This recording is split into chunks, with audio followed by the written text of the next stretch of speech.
Hey, we're live. Sorry, we were just talking about the length of hair of a man, and How does that work if my name's long and I have hair and it's my hair? Ooh, that's but true. you have short hair though, which is very complicated. Goodness. Have you ever had long hair long? Like I think medium it's length that time to hasn't really grow it gotten there. out. Yeah. Yeah, Long. What I'm gonna do is I'm gonna have my hair cut off and turned into a wig, and then you can wear it. Anyway, welcome to the stream. Vetch's Lollygagging. It's anyone with the channel. Hello, thank you for joining us. If you're watching this later on YouTube, thank you for doing that. We play all sorts of different tabletop role playing games here, including Best Left Buried. On Mondays, you can catch us playing Alien, including this coming Monday at 9 Central. Other games upcoming. Let's see. Tomorrow, over on the Free League Publishing channel, I am playing in a one shot of Svavel Winter, which is like the first Free League Publishing role playing game. So looking forward to that. That's at like 7 Central. And then on Tuesdays, just started up during the day at like 3:30 Central.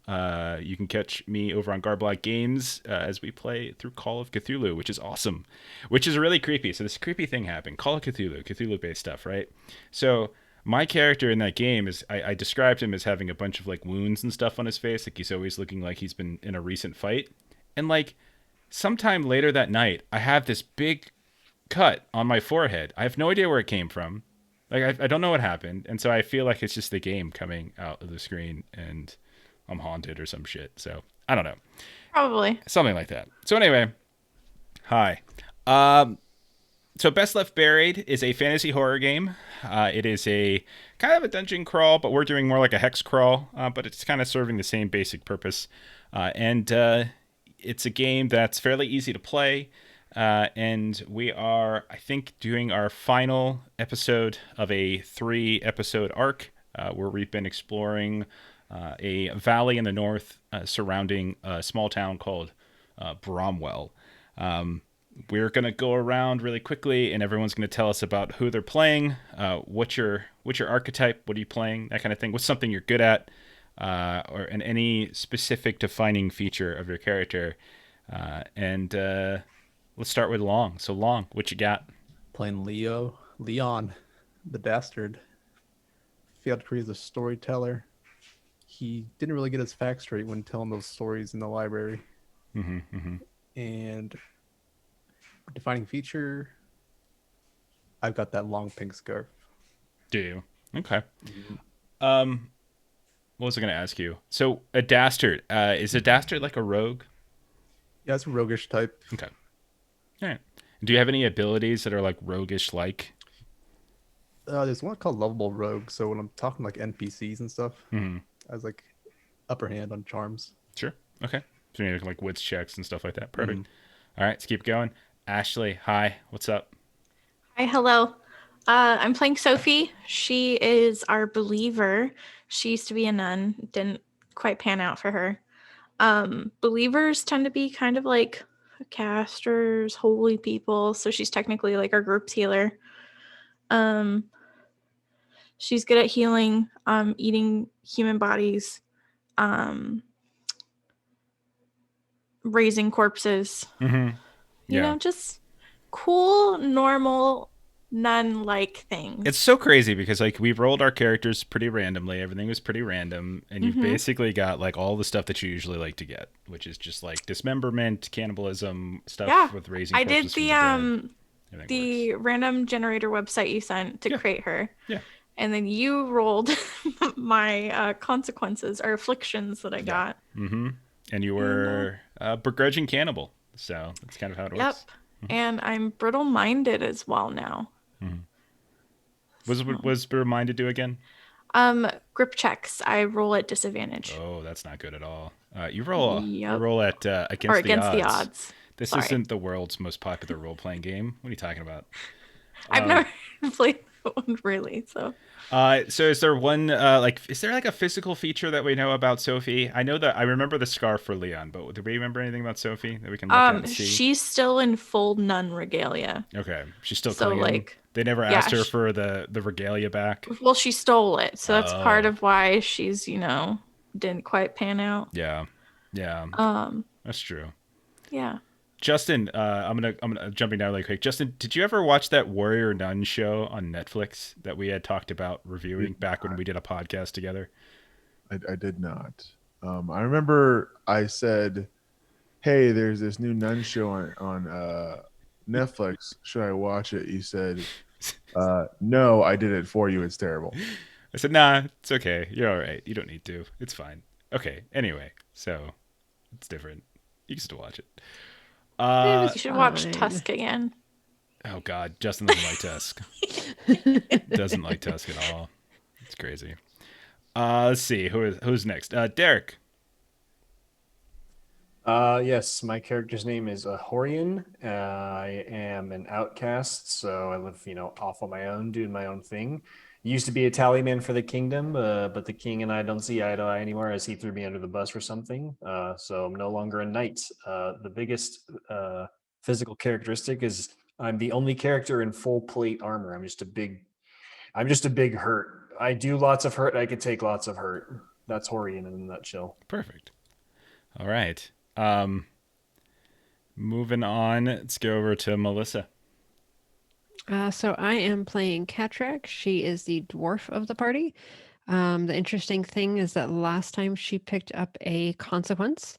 So her consequence is solace in the bottle.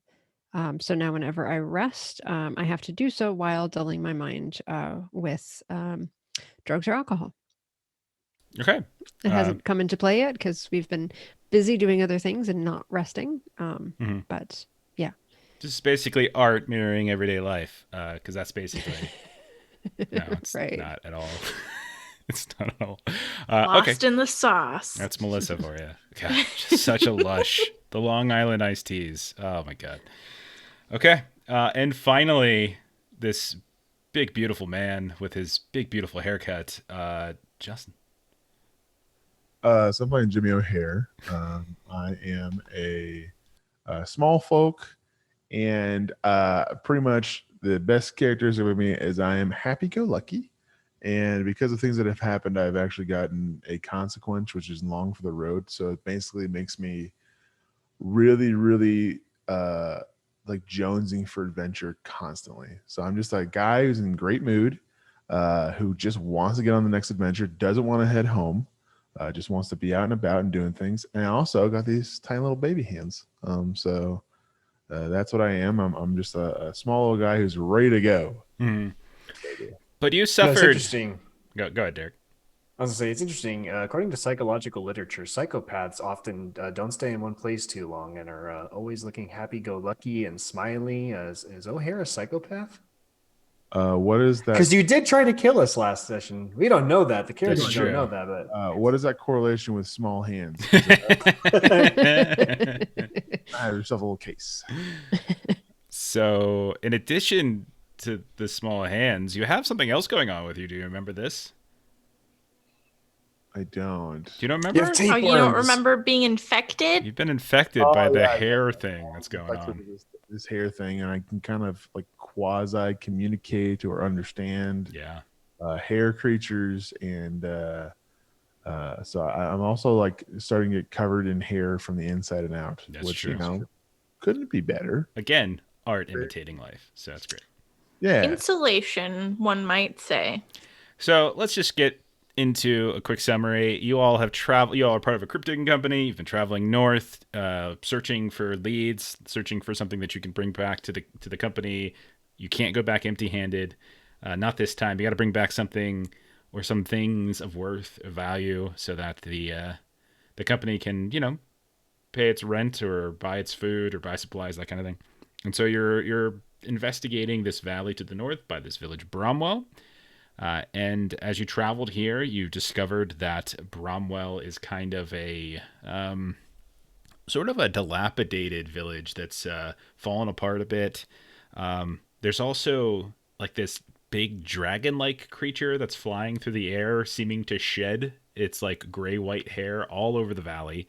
That hair has been infecting all sorts of things, from the frogs that are in the ponds of this valley to some of the creatures that you have encountered being completely comprised of hair. as you encounter some hair puppets, people-shaped hair creatures. You also last time encountered a hair python, so a giant hair-like snake.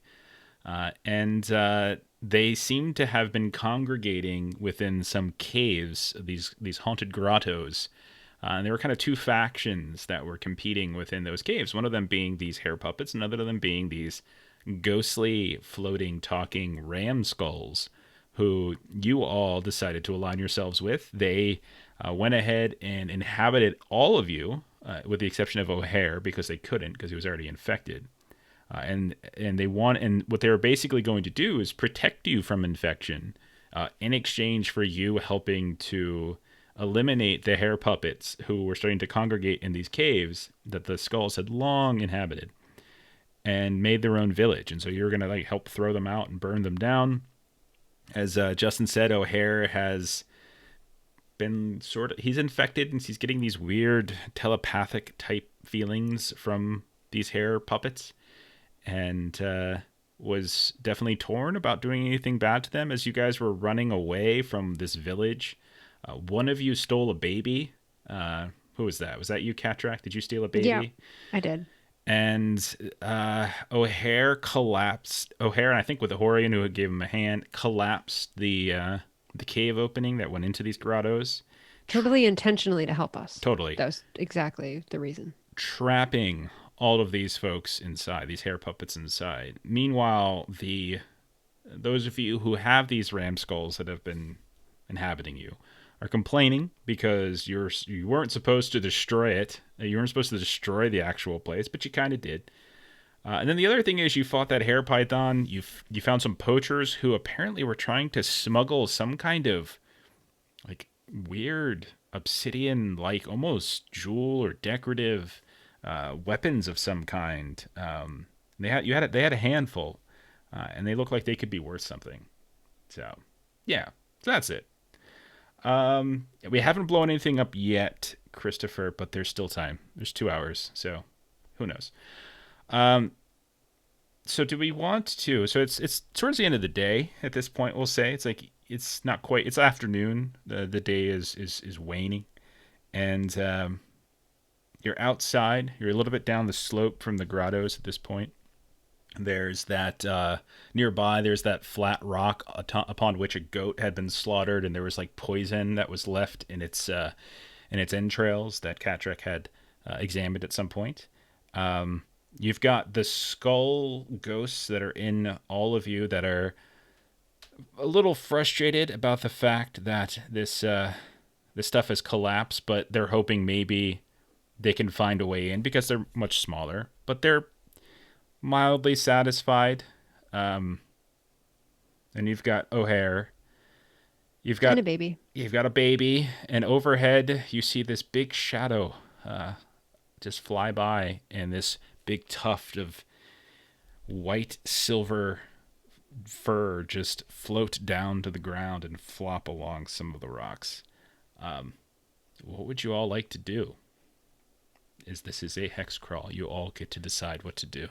I'd like to start off by getting a random affliction so I can get 10 grip. Absolutely. That sounds likewise. Okay. Okay, I'll pull up the table. So are you just a human, Leon? You're not a dwarf or elf or anything. All right, so general affliction. You. Oh boy. Also are a man-eater. So you can go ahead and drag that into your onto your character sheet and read about it. And then for Hohrion, you are also brittle-minded. What is with these reruns? I demand a new consequence. Okay, I'll give you a new consequence. That's fine. You are guided by the gods. There you go. Oh, this is amazing. The demon in my head. That's that works. Yeah. I think a cannibal party could be fun. I agree. I think a cannibal party would be hilarious. Just start eating each other. It'd be great. I need another affliction. Do you really? Okay. And you are just a normal person as well? Yep. Okay. I shall be clean. It's a new one. So I shall be clean. Characters with I shall be clean develop a neurotic hatred for dirt, filth, slime, blood, and other unclean elements of the crypt. Each night, the character sleeps. While not having bathed or cleansed themselves in some way, they must roll a growing will check. If they fail, they do not gain any vigor or grip points for the reset. Okay. So that's going to be an interesting combination to play. Mhm. Like, let me eat this human flesh and then feel And real then- bad about myself and clean and clean and clean. Okay. Anybody else need to take an affliction to reset your grip? Well, if we rested, would I have needed to take an affliction? Does Oh. that reset you back to full? No, it does not reset you back to full. Like your Got it. what you get back is relative is sort of connected to like how safe of a place you're resting, the quality of your food, drink, that kind of stuff. So Got it. if you were to sleep here, you wouldn't get any grip back. Got it. Okay. Okay. So yeah, it's afternoon. You can see the sun's sort of setting. You're a couple hours away, you're probably 2 hours away from the village. I'm carrying a baby that I would like to deliver back to the You have village. Is this a real baby? Well, if you recall, I'm pretty sure when you looked at it, it was a real baby, but it did have like tufts of fur that were beginning to show in its beautiful little baby nose and its beautiful little baby ears. But it was not like the others in the cave. No, this looks like a real baby, human baby, Yeah. that probably has an infection of some kind. Most And likely the hair infection. Right. And we learned that the farther away that you are from the village, the more likely it is for the infection to be able to That clear is up. what the skulls told you. Yes. We don't know if that's true or not, though. I don't think my skull would lie to me. I think this thing's a deity. I'll never lie to you. You and I are gonna go places. We're gonna do great things together. What was your name again? Yeah. Hohrion. Cool. All right. Now listen. I told you that if you helped us, that I would tell you about other places in the valley with treasure and things and such. And there's one place above all else that's probably got something worthwhile for you. But I don't know if you want to go there. It might be kind of dangerous, but there's a place up north, on the northeast side of the valley. The tomb of the Ram King. I mentioned it before, but we didn't talk about it too much. But long ago, there was a civilization, a kingdom that inhabited this valley before, it fell apart for reasons unknown. And much of the royal party, the royal family, the king, the queen, all of their children and their highest soldiers and such were buried in this tomb with all sorts of innumerable riches. So, if you're looking for some place to loot, that's the place to go. So, why would you say you wouldn't go there?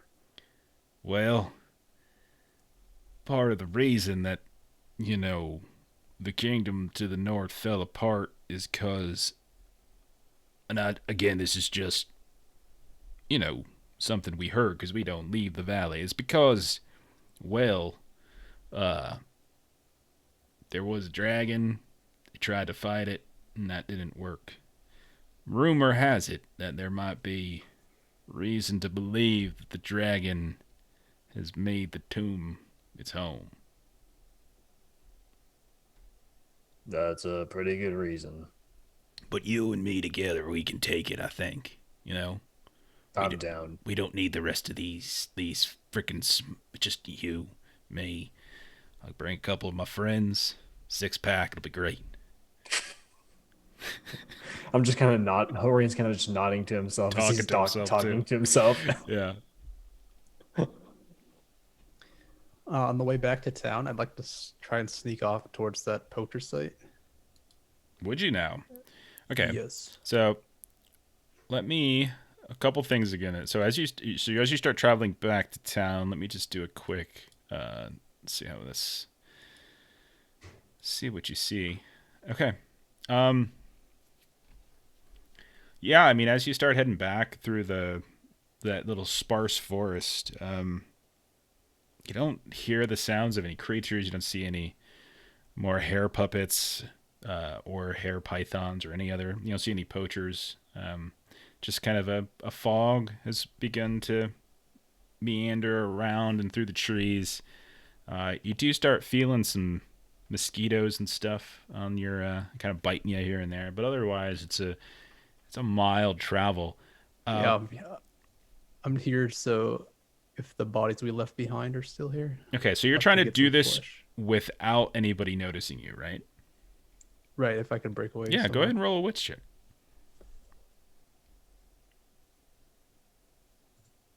That'll be a success. So yeah, you're able to. If anybody is really like keeping close watch, you can go ahead and roll an observation, which remember is just 2d6s, no bonus, and gotta hit a 9. My attention is elsewhere. Okay, so it's entirely up to you whether you're really looking. I'll do it because I'm paying attention to everybody because I'm not thrilled with everyone at the moment. Okay. So 2d6s, just hit the 2 squares and then hit the roll button at the bottom. You do notice as the fog starts to build up around you as you come off the full slopes themselves, and you can see that Katrak is paying attention to the baby. Hohrion is constantly talking to himself. Sophie's mind is who the hell knows where, but you notice that Leon's not around you, and you see a small little shadow, like in a tuft of fog, slightly move, and you can see Leon starting to trek away from the party. No one else seems to have noticed. What would you like to do with that information, O'Hare? We'll sneak behind and follow through. Okay, then you can roll a wits check. And as you get over to the bodies, Leon, you look around, and you can see that there is one more that's left by the cart itself. When you look over to that big tree, you can see that there are a couple more poacher bodies that are now pulled up into the branches, as if the creature that you fought before has come and started to pull them up, and they're kind of hanging from these almost ropes or tethers of hair. But there's one more left that doesn't appear to have been taken yet. Roll an observation check, though, Leon. Is that just wits as well? It's just 2d6s, and you need to hit a 9. Is that the one to see if it's the one I already carved up? Oh, 9. Okay. You hear the sounds of twigs breaking nearby. You're not alone. I'll take a look to see where it's coming from. Okay. It's coming from behind you the way you came. So you don't assume it to be a specific like a poacher or the python itself. But it's something behind you. I'll go check up on it. Okay. And as you start to circle back, both Leon and O'Hare, in the middle of the fog, you just come face to face with one another, and you're both sneaking, and suddenly you see each other. Oh, thanks, Chuck. Jesus, O'Hare. You didn't have to follow me. I would have made it back myself. I see what's going on, man. How's it going? It's going well. How are you holding up? I know you've got some weird thing in you. I'm great. What are you doing? Oh, I just came back to the sites just to see if the poachers was still here. Knowing how we just murdered them relentlessly.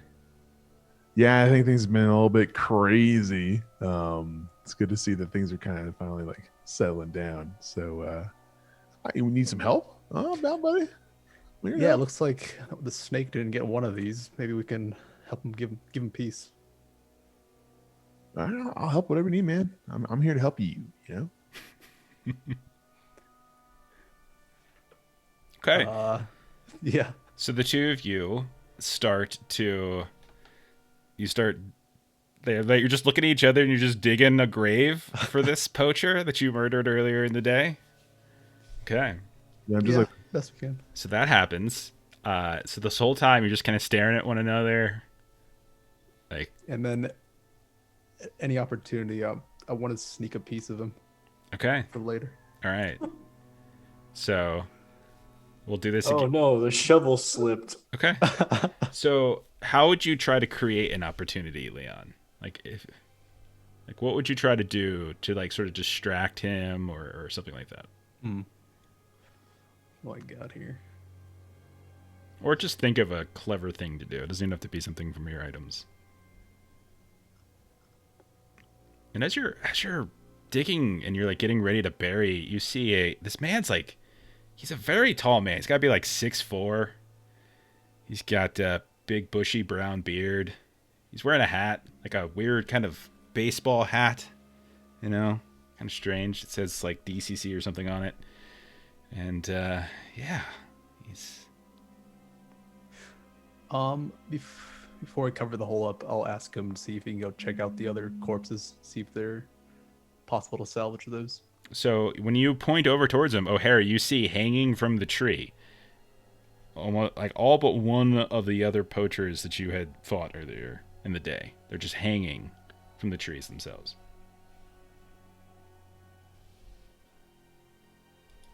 Do I have the ability to kind of like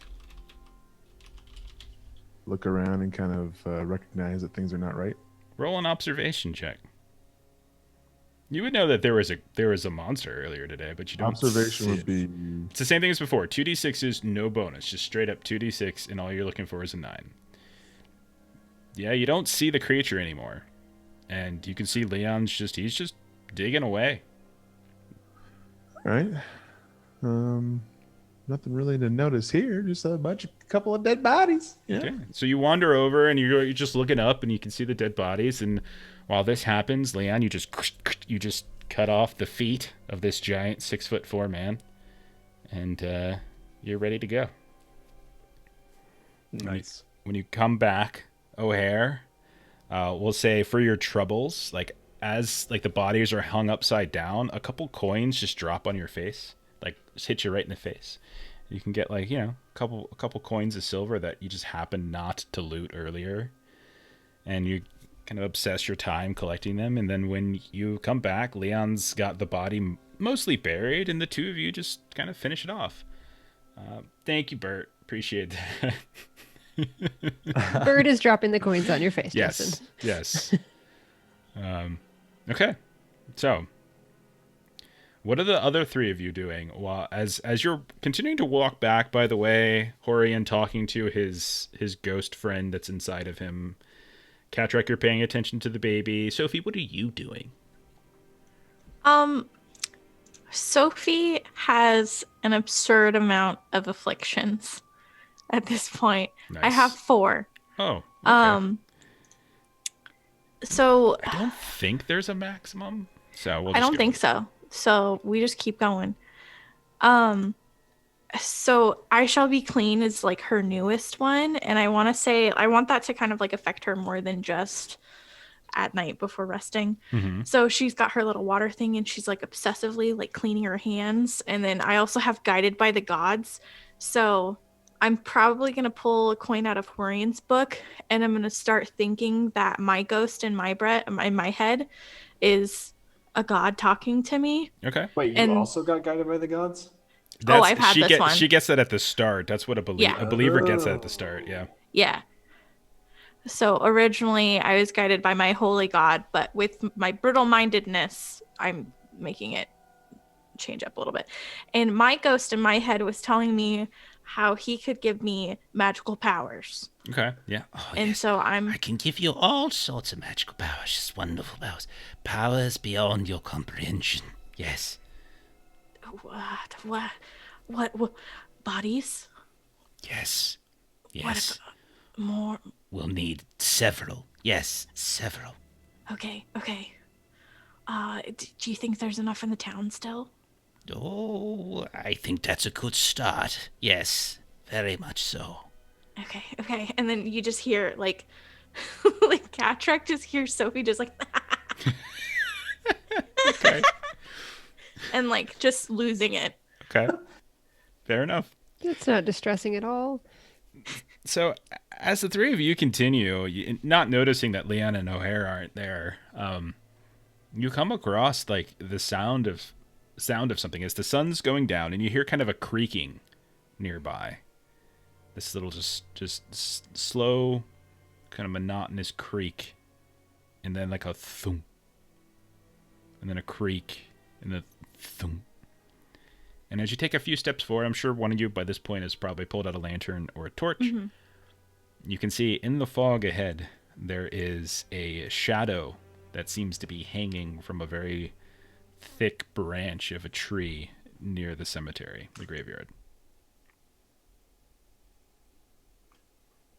Katrick has a lamp out, so she'll go and kind of Okay. hold the light up and see what or who this body is. You see a man hanging from a noose, and the body is limp but swaying in the breeze and just slapping up against Is the it trunk. the guy?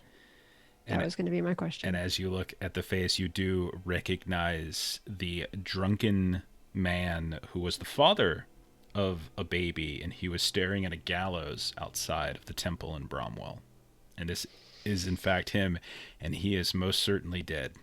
He is cold, his tongue and throat and face are swollen. You can tell his neck likely broke, so he probably died quickly.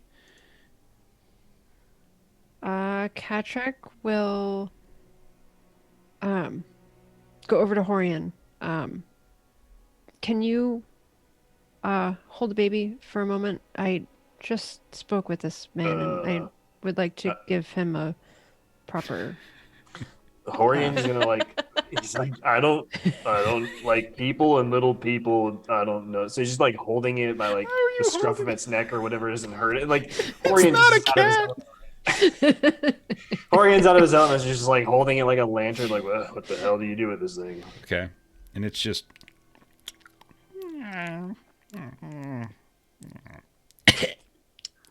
There's Hohrion's talking. He's not like. and it coughs up a tiny little fur ball while you're holding it. There's This a thing's question tainted.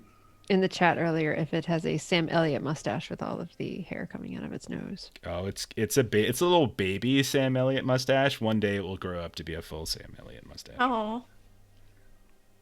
So Katrick is going to like quickly dig a grave for this poor man. Kind of like dig, check on Hohrion and child. Okay. dig, check on Hohrion and child. Once the hole is like baby sized, Hohrion's like, oh, I see what you're doing, and he puts No. the Here, you take the shovel. I'll take the baby. Let's do this. Can you make it that size? Sophie's size? gonna cut down the body and like kind of drag it off away to like make a show of preparing the body for burial. Sure. Okay. Yeah, and you did not get child because you were cackling crazily, and she did notice Totally that. fair. That's why you were not given any sort of babysitting duties. It probably is a good idea that I didn't have small supple flesh given to me. So you'll notice her keeping an eye on you Okay. as you're for cackling? doing your things. Okay. So you start hacking stuff up. So you're hacking pieces. Is that what you're doing? Not like obviously, but Oh, yeah. so like the butt cheeks, because then no one would Yeah. notice that. No.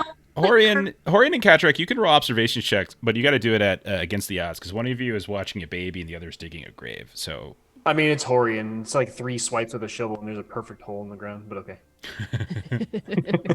So if you do an observation against the odds, is it just one? just roll 3d6 and you go ahead and drop Oh, the highest. right. Okay. I got a 6. Yeah, you're not going to see anything. I got a 2. Wow. Yeah, Hohrion's like, this dirt's real brown. you periodically look over and you can see Sophie. It does from this distance look like she's just preparing, and you know that she's a nun, so it's like Yeah, she's just I'm preparing. like chanting. I am Yeah. making a show. It's like, We're she's voguing doing the it. cross, just putting that finger over here, no problem. Yeah, right. Oh, this guy always had 9 fingers.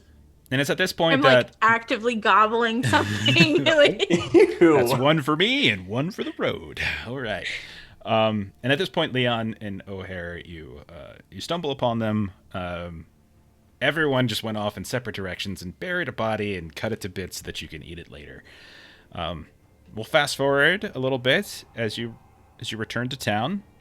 It's nighttime at this point. Sun's fully down. There's a few people milling about in the streets. What do you want to do? Sophie's gonna ask Katrick, so what are you doing with child now that dad is dead? and we Like how stole it Sophie's- from Mother. This I like how is Sophie's accents changed every she's losing episode. her mind, so it's just gonna go weirder. She's losing her mind, not Ashley. No, Ashley's also lost her mind, but we're going there. Fair enough. Okay. I mean, churches take babies, right? This seems like a good go Do to the you church. remember what the church looked like here? It's pretty rundown. That baby was spitting Everything up runs down. more hair than O'Hare was, and O'Hare's got hair in his name. Okay. Oh, Yeah. hair. All right, yeah. Are you adopting baby, Katrak? No, I'm bringing baby to church, and then we're going on our way for treasure. Okay. These are our priorities. So you bring the baby to the temple, Katrak. You go inside. You can see that there's a kind of a heavy-set but gaunt-faced man who is dozing towards the front. And when you walk up, he startles you. You startle him awake. You offer him the baby, and he's did it happen to see the father? I haven't seen Ping around all day today. He was hanging out by the tree. Which tree? There are several. The one by the graveyard. Again, I mean that narrows down somewhat, but that's fine. I'll He's find now- him. He is now buried. I Under dug a that hole tree. and threw him in it. You killed Ping? No, No, the rope killed him. I just put him in the hole. But and he turns over to Katrak. Could you make some sense of this, dwarf? You may have noticed in speaking with him that he did not seem well. No, And it his seems- wife passed not too long ago, and he's been very upset since then. Left He with just the child to raise. seemed to have made the choice to join her in the afterlife. He hung himself. Thank you for the Yes. clarification. Of course I'll take the child. Yes, I'll take the child. And so he goes ahead and pulls. So Is there sad. some sort of insight-ish kind of thing that I can do? Yeah, you could roll a witch check. Okay, Or, yeah, that's fine. 5. Yeah, you don't get anything in particular from him. He's just, he's like, I'll ensure that the child is raised right. I'll do what I can. Perhaps once the village does fold, I will bring the child southward, and we'll find somewhere else to take hold. That may actually not be a bad idea. It seems that moving farther away from the village might actually be healthier. Well, I don't understand, but if you say so, is there anything else this evening that you'd need from me? I'll look around to everyone else. I don't know that we were planning on sharing additional information. Well, screw you too. Have a good night. So takes the baby and wanders off. Okay. So still late at night. Anything in particular you're looking to do, or are you just turning in? I want to get some stuff to make jerky, What do you mean? Like salts and like things? salts and stuff Sure. to dehydrate meat. Okay. Yeah, you can get some of that in town. When you hit the general store, you could tell that, like, it's kind of late. They're closing up, and this red-haired woman who's just coughing the whole time, and she's got little kind of whitish tufts along her temples, coughing and coughing. Her shelves aren't particularly well stocked, and but yeah, she'll get you some. She'll get you a little bit of salt and such, and some wrappings and things. Cool. Yeah. And anybody else doing anything or returning in? I'm going to Uh, finally drink now that I'm not responsible for a small child. Sure. Yeah, there is the inn here, so you can go ahead and hit the pub, spend a little time there. The Drunken Goat, if you recall, was the name of the bar. You go inside, get some. I don't know if beer can taste stale. This beer tastes stale, kind of flat and not quite tasty. But eventually, yeah, you get your buzz on, and one by one, all of you make your way back out to the stables where you were sleeping. So you can go ahead and reset your vigor by 5 or to 5. So Hohrion's gonna say to his ram sheep demon skull thing, like, how do I get to where this dragon is? If we can take it, just show me the way. It's to the north. Just go to the north, friend. That's not the voice I used. Right. I don't know. What voice did I use? I'm confused too. I've lost my We were mind. both had just like a deep voice Right. thing going for Hohrion. You were Sam Elliott. I was saying Bold flavor. Yeah, we head north, and if you just before the valley continues, there's a small series of tunnels, caves and such, and eventually, within one of those is the tomb of the Ram King. So yeah, Hohrion's just gonna basically pretend to sleep, but once everyone else is asleep, he's gonna head off to those caves and be the badass he was meant to be. Okay. Wow. All right. Okay. It's my divine journey. I'm guided. Okay. Here in Colorado, we take pride in two things: flaming gold skulls and delicious whiskey. Well done, sir. As you're leaving, he is going to say, bold flavor. It might be good to bring some of the others, for fodder, Oh, okay. I thought you were saying we could do it on our own, but I get what you mean. No, I mean, we'll take the credit for it and such, but if we Yeah. bring the others, distract the beast with them, and we can take the treasure and The go. light bulb clicks on in Hohrion's Yeah. little brain, and oh, okay, I can do that. Okay. He wanders back to the stable. Okay. So morning comes. It's a little rainy, but not too bad. How does O'Hare look? O'Hare, you're coughing up even more fur, and you guys can start to see sprouting from his ears these like long, thin, kind of windy tendrils coming out, and they kind of hanging down from his lobes. And when you try to pull on them, O'Hare, they're really, really tight, and it actually kind of hurts when you pull on them. Say, O'Hare, my great grandpappy showed me a way to get rid of hairy ear problems. If you want me to show you, Absolutely, buddy. I'll take whatever types of ideas you got. So Hohrion's just gonna grab that hair and pull as hard as he can, just rip it out. oh God, roll a brawn check. Okay. Okay. Ah, I'm the beef, and I can't even do it. You I rolled a 4. you pull away at it, and you cannot detach it. However, it does. Go ahead and roll a grip check, O'Hare, to see if you can. Because this is like it's like tearing away at your brain. Yeah, you're fine. But eventually, you swat his hand away because it's just not. Oh, coming buddy, out. that really hurt, you piece of shit. I mean, I've never felt hair so embedded in someone's brain before.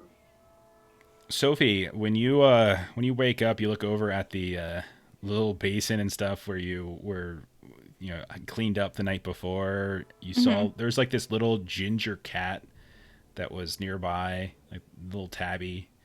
And this morning, like as they wake, they're just pure white silver, just pure white. Oh. It's a completely different color from the day before. You start wandering out into the streets of Bromwell. There's even fewer people than there were the day before. Just like, when you first got here, there were maybe 24. Yesterday, there was a handful here and there. When you woke up in the morning today, there's just like 3 or 4 that you pass by, and they're just slowly and kind of depressingly just dragging themselves to the streets. When you head over to the Drunken Goat, inside the tavern itself, there's like 2 people That's it. And they're both eating, and they're kind of coughing up. One of them cracks this hard-boiled egg open, and there's just a big chunk of hair inside. And they're like, what is this? Come on, man, this ain't right. Come on, this is all. And just bitching and moaning. So,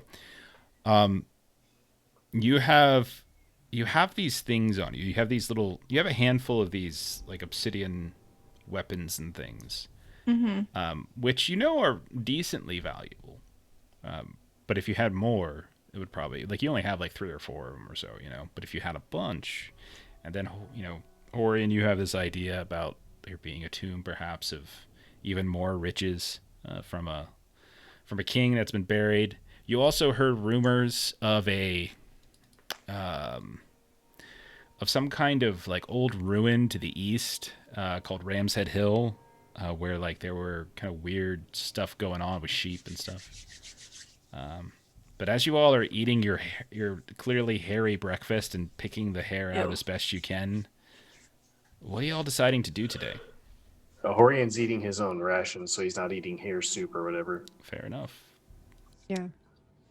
Let's Also, as he's munching, he's gonna mention. So I know where we could find some riches and shit.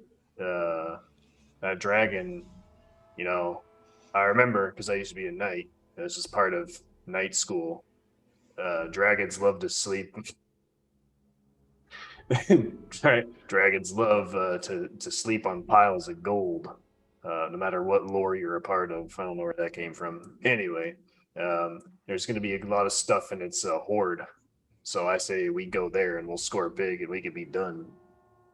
Sounds good, but can we take care of a dragon? Ah, you got me. It's easy. You couldn't even pull a hair out of his ear. That's because he's got a lot of earwax and it was greasy. I'm not trying to pull a dragon. I'm trying to stab it.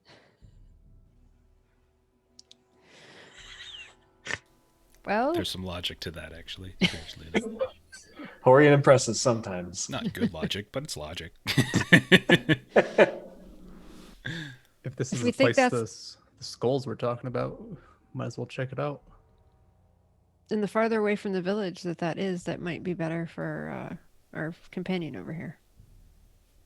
Yeah, and you also do know that, like, every time you've seen the shadow of this big flying creature fly overhead, shortly thereafter, huge tufts of hair have fallen down onto the earth, and there's certainly some kind of connection. I wonder if it's dead already. The dragon? Did you reanimate it, or are you just fucking with us? I mean, that would be pretty funny if it was the case, but no. Oh. And you all notice, by the way, that she is speaking in a completely different accent. Yeah. What? Sister, what happened to your voice? I don't know what you're talking about. Maybe I'm misremembering. I don't know. I'm gonna go hit stuff. Turns around, punches O'Hare in the face. Okay. Well, it seems like fire is effective against this hair. Maybe we should reload on torches. Mag out. Okay. Yeah. Can we, That's a good plan. can we just like take them from like?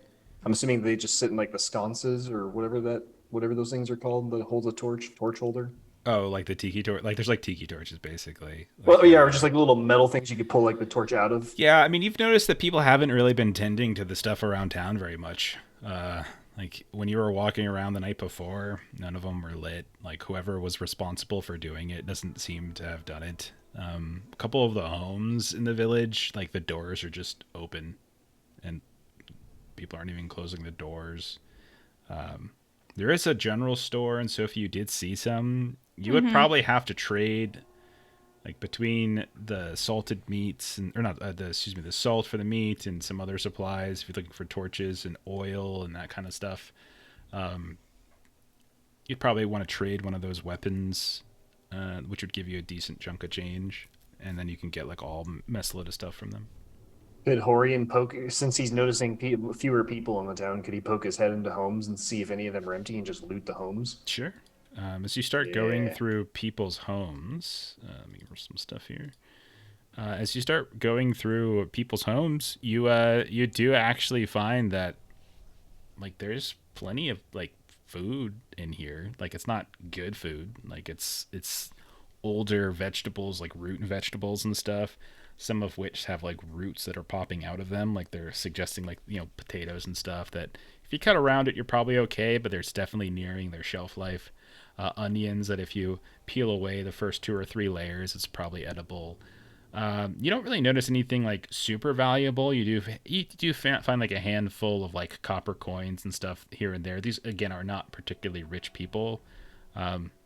So yeah, you can find little things like that, and you could probably find like an extra lantern or two. But no signs to people whatsoever. Yeah, I'll just take all that stuff and I'll keep the lantern and then give either Katrak or Sophie the like vegetables and copper coin. Like we could buy more torches. Actually, it was Leon that mentioned that. So I'll give the stuff to Leon and be like, we could buy stuff with this probably. Here you go. You figure it out. I can't count anymore. Perfect. While we go reload up on those, can I ask anyone that's in town still if they've seen where everyone's gone? So you head back to the goat, the drunken goat, and you know that there's a handful of folks that are there, and there's 2 people working. When you start asking about where people have gone, a couple of them kind of like clam up a little bit. They're like, we don't really like talking too much to outsiders. Why don't you just mind your business and let people just go about their lives? How about that? So if you want to get past that, go ahead and roll, and you can do this with your upper hand. Go ahead and roll your wits check. Right. That's with upper hand. Oh man. 1, 2, 3. Yeah, they you don't get the sense that they really want to talk about it. They just no, it's not. Why don't you just mind your business, okay? You're just some fancy southerner coming up here trying to tell us like how to live and questioning the things that we do. Family's important here. Bromwell is a village of family, okay? We care for one another, all right? So why don't you just, shove off, okay? I'll respect your opinion then. Well, okay then. Thank you. Turns around, starts eating their hairy eggs. Well, we don't know where the people are, so I guess let's do our business and get out of here. Okay. Off to the cave. So, you can go ahead and look at the map again if you want. I'll swing it over really quick to remind people on stream. So you guys have moved back. You are in the town of Bromwell currently. You can see I've labeled a few places that you know of. You've been you've been in the grottos. You went through this small forest. You've been to the graveyard. There's like this rickety bridge that you crossed.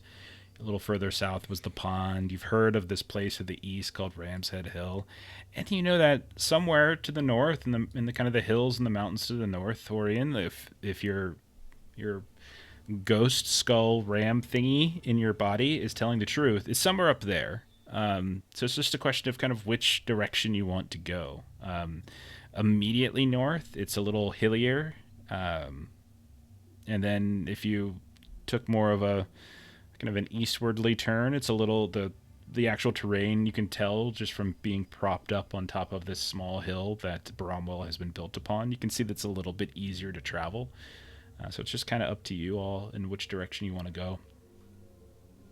Guys, I hate to press the issue, but I really need to go on an adventure. So we could just like hear this episode be super cool. So go, yeah. Well, if you're so Don't eager, worry, tiny one. You got a dragon to fight. Can't get more adventurous than that. It sounds like an adventure. Let's go on the adventure. you're so eager, which way should we take?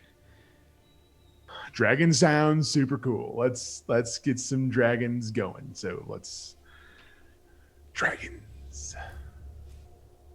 If we're looking for flatter ground, we could go over to the east and then up, and it'd probably be a little bit of a quicker journey because it's flatter ground. Whereas if we go straight north, it's going to be a lot more like mountainous climbing. That sounds and adventurous. things. I love flat. Flat's cool. Cool. Yeah, it'll keep you guys full of energy, which I need. Okay. So, Jesus. This crew is just turning on itself. I think Leon's the only sane one left, except he's still eating people. He's eating people. Yes, I know. Except he's still eating people. Okay. All right. So you start heading kind of north. You take the lighter of paths out of the town. Let me go ahead, do a couple rolls here to see what kind of stuff I bring up to kill you along the way. All right. So move that a little bit. Sorry. All right. So as you leave town, you do notice that there's like it looks like a pen for pigs or some other types of creatures, and you can see that it's when you look over, it's mostly these fairly large and thick pigs, and they're all kind of going a little crazy on your way out. They're just squealing, and they've all congregated in the middle of this pen, and a few of them are quite big, some of them are small, and they're all just like whatever the hell noise a pig makes, but stuff like that. Yeah, that's as pretty. you're leaving. It's pretty I feel like you grew up on a farm, so Yeah, I did. Nope. I could do the goat stuff, but I can't do. I'm not good at pigs. You remember when we had the 3 pigs and you had like different pig voices for each of them? No, That's great. I don't remember that. I did this. Cool. Is there anything in the middle of them that I could see? Yeah, as you get over to the edge of the pen, you look down and you can see that there's a human leg sticking out from the big grouping of these pigs. Pigs are omnivores. They will eat anything. And you do notice that some of these pigs have these almost like a mohawk going down the center of their backs, this kind of silvery gray mohawk. Pigs have a good sense of style. They have like little piercings and everything. It's great. So did the owner just kind of feed the pigs with themselves, or did someone get in a fight with their partner and lose? I I'm like just go up gonna to the walk. house and Yeah. hit the door, say hello. You knock on the door, and as you do, it just sort of. I walk right in. Okay. Yeah, you go inside. Doors open. It looks like it's a butchery. It's like there's meats hanging down in a variety of places, but there's bugs swirling around. You can feel yourself kind of having to swat them a bit as they get in your ears and your nose and your eyes, and it's just kind of overwhelming. It also smells very rotten. You can see that some of the flanks of meat have this prickly, yellow, or not yellow, silvery white hair sticking up out of them as well. You can see that there's above the fireplace, there is some kind of charcoal sketch of a woman with kind of curly hair, and it's just sort of almost there like it's some kind of altar. It's just kind of hanging above the fireplace. Horion's gonna walk out and just look to the group and point inside the house and say, "Smells like shit in there." Okay. Cattrack was walking through the pigs, trying to get to the body. Okay. So as you get up there, the pigs are fairly territorial. How are you getting them to back away from the body? I'm going to. Yeah, pigs are terrifying. What are you She doing? She speaks to them in pig Latin. Ixnay on the Ixnay. Audi Bay. I was trying to look for something that would make a lot of noise. And I don't. Ooh, Horion's good at that. Just go. I'm going to say that I've got 2 knives, and I'm just going to kind of clang the 2 knives together Okay. and just make noise and try to shoot them that way. Okay. Yeah. Aren't you tiny? I'm a dwarf. Yeah. Go ahead and go roll a wits check. Alright. if you're shouting and Done. yelling, and if Orion comes up, yeah, you can help. And so, yeah, they start to back away a bit, and what you see is this horribly disemboweled old man. So I need you to roll a grip check here, Katrak, because this is just hideous looking. Whatever they like, they're just ripping through him in some way. So go ahead and take 1 point of grip off, Okay.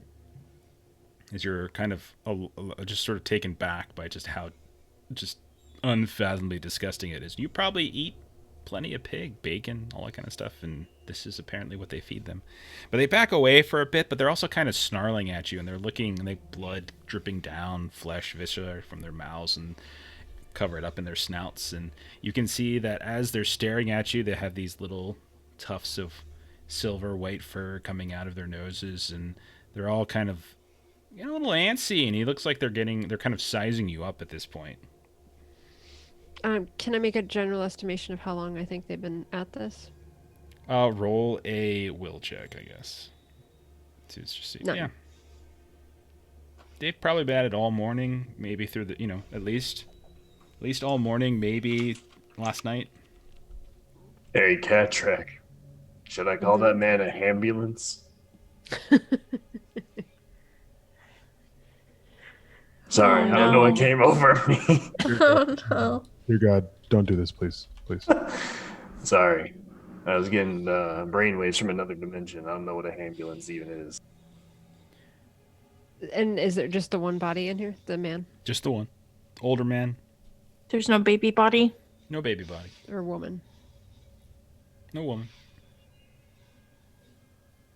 I wanted to make sure that he was definitely deceased. Yeah, Prior to he's missing the eating. center part of his body. Okay. Oh, back away. Okay. So you back away, get out of the pen, and they go right back to it, and they're just.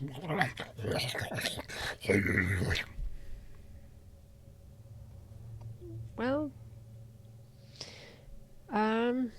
we're looking for treasure. There's not treasure here, and we can't do anything else for that gentleman.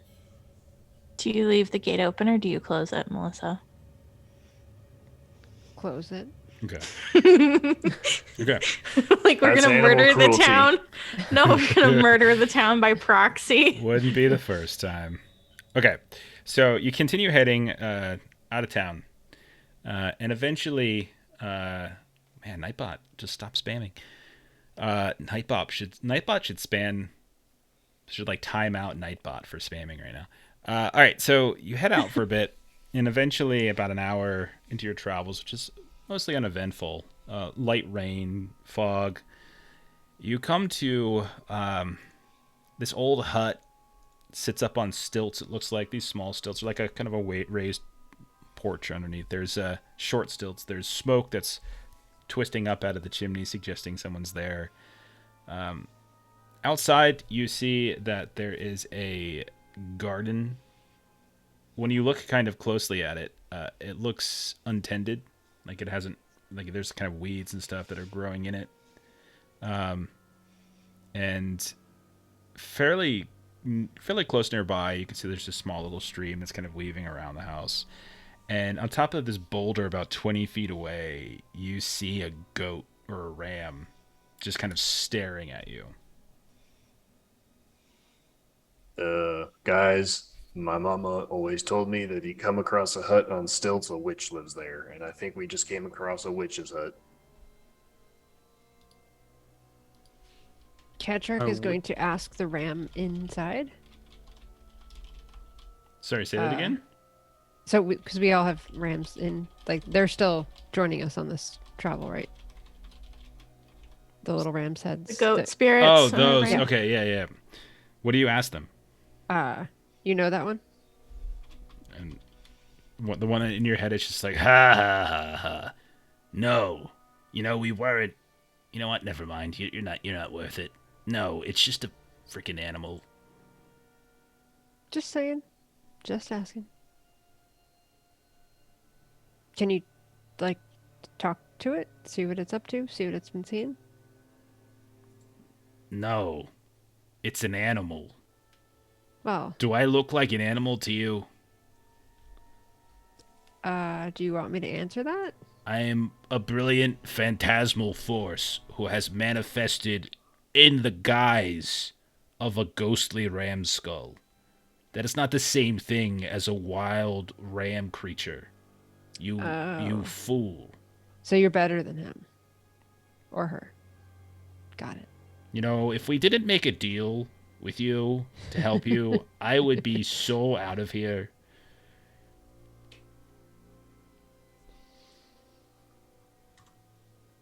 I'll walk up to the hut and see if we can pay it a visit. Okay. You walk up to the hut. A couple steps up to the door. Do you knock on the door? Do you just open it up? Yeah, let's knock on it. Okay. You hear a little bit of shuffling around on the inside, and then there's a old, heavy-set woman with kind of dark gray hair who opens the door. She's got an apron that she's smoothing down as the door opens. She's a little bit frazzled, kind of surprised, taken aback. Oh, God. Hello. Can I help Hi. you? Yeah, I hope we're not bothering you, but we're not from town, and we're just headed north. Do you know what's going on with this hair situation? What situation are you referring to? One of our friends here seems to be sick. There's a lot of white hair. Age? Just getting old? As you can see, I have gray. See, when I was younger, the hair was a beautiful brown, and now it's not, because I'm old. Pale hair. How old are you now?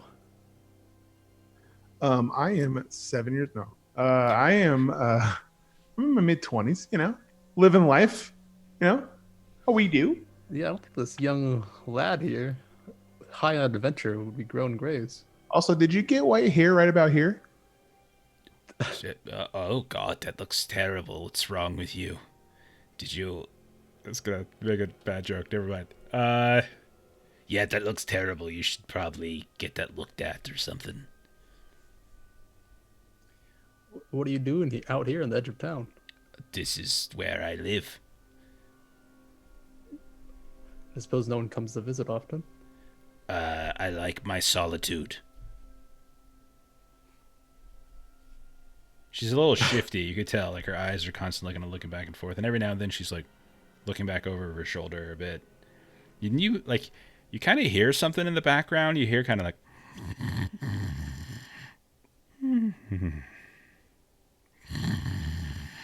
almost like someone's snoring, but it's kind of a weird... Yeah, it doesn't... It sounds a little strange. Like it's labored in some way. Mm-hmm.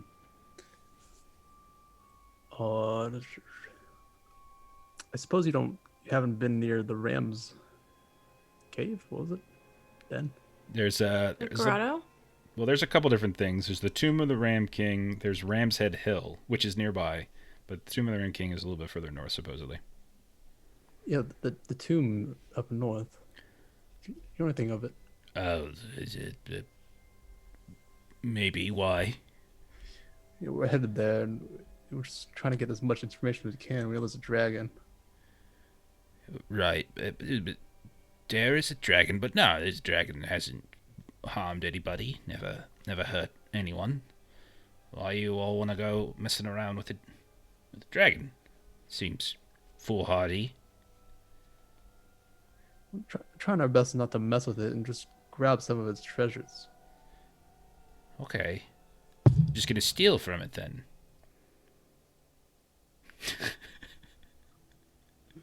Yeah, we're trying to go on an adventure, lady. Tell us where it's at. I hear there's plenty of adventure to the south. Oh yeah, what's that adventure about, huh? What's going on with that adventure? Do you know? Who knows? Just well, you should go find out. You should go turn around and walk away. Just walk away. Did you just try to mind trick? No. Sophie's been mean mugging the goat, and so she finally comes up to see what people are doing. Okay. And she raps really hard on Horion's armor. Okay. I'm standing away from the hut because I think she's a witch and Horion's afraid because Mama told him not to trust witches. Okay. It So regardless he's just of standing on the road holding his shield up, his just eyes showing over the top of the shield. Yeah, so Sophie still comes up behind you Okay. and starts banging on the back of your armor. You look What at the hell are you doing? Uh, I think the goat said a word. What? Yeah, That one over there. yeah. you look at the goat, and the goat's just got some. It's got some stuff in its mouth. What did it say that said a word? I couldn't quite hear it because it's so far, but I'm pretty sure it speaks. Which, that's not the weirdest thing we've come across. We've seen a python of hair. Yeah. Did you want me to go beat the goat up or something? I don't understand. No, you said this is a witch's hut, Yeah, my and then mom there's said. a talking goat. Yeah, that's why I'm not going near the hut. And then at this, because you're talking quite loudly, she's like, yeah, I'm a witch, and if you don't leave now, I'm going to curse all of you. Time out. It starts walking north. Don't go the other way. Well, and then at that, Sophie's like, wait, if you're a witch, maybe you can heal O'Hare. Maybe I could what? Heal O'Hare. Sure. 1 second. And she closes the door, and you hear some ruffling around and stuff. Comes back a couple minutes later. She's got like a small pouch. Here's some herbs. Eat it twice a day with food. Once in the morning, once at night. And don't go swimming for 45 minutes afterward. And do that for a week, and you'll be right as rain. While she's doing that, can I take a peek at the interior of her home? Okay. Roll a witch check to see if you can kind of like sneak in as she turns around and kind of peek in.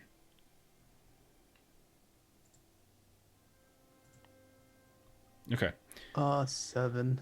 All right. Do you want to exert? Remember, you can spend. Oh, wait. O'Hare didn't roll his D6. If he does that, you could use the D6 bonus. Oh, that's true. Whatever the hell he gets. Justin, do you want to roll your D6 for your? Okay. Yeah. So 3. You have rolled nothing but 3s with this ability. You're fired. All right. Well, I'm having fun too, guys. So. His first one was a 5. Oh, was it? Okay. Yeah. I've heard one of them was a 3. Okay. It still would only take you an 8. So still. I'll expend the grit. Okay. It rolls the entire thing or just one? For each grip point you spend, you can reroll. We also have 2 rerolls, 2 free rerolls from Chuck and from Bert. So if you want to dip Gotta into one reroll of the those, whole thing. yeah. So, Alright, I'll do the whole reroll. okay, so you got one of those left. So go ahead and just redo the roll. The future refuses to change with Leon. I swipe that at 3 instead of the 1. Sure. So you take, Makes it a 9. and that'll be a 9. All right. So you, as she hustles in, the door doesn't fully close. She thinks she closes it, but you manage to do that classic like sneak your foot in, and so it kind of closes onto your foot, and you slowly open it up and kind of peek inside. And you can see that it's a fairly small hut, and she's busy. She's got her back to you, and that allows you to do this. And she's rummaging through like her cabinets and stuff. And you look off to the left, and there's this hanging brown sheet that seems to kind of split the hut in 2 sides. And you can see that there is a little bit of the sheet has been pulled back a bit, revealing a bed on the other side of the sheet. And there is a body laying on the bed, and you can see that the legs of this body are not like human looking. You don't see skin or pants. You just see like tightly wound braids, similar to like the hair puppet creatures that you've fought before. It looks like there are some kind of trousers like that are hanging just below the knees, almost like it's been dressed up in clothing, but like the bottom, like the shins and the ankles and the feet are just like tightly wound braids of hair. Does O'Hare feel like a connection to anything nearby? Because like he did with the other ones. No, but you do hear a suggesting that whatever that creature is might just be sleeping.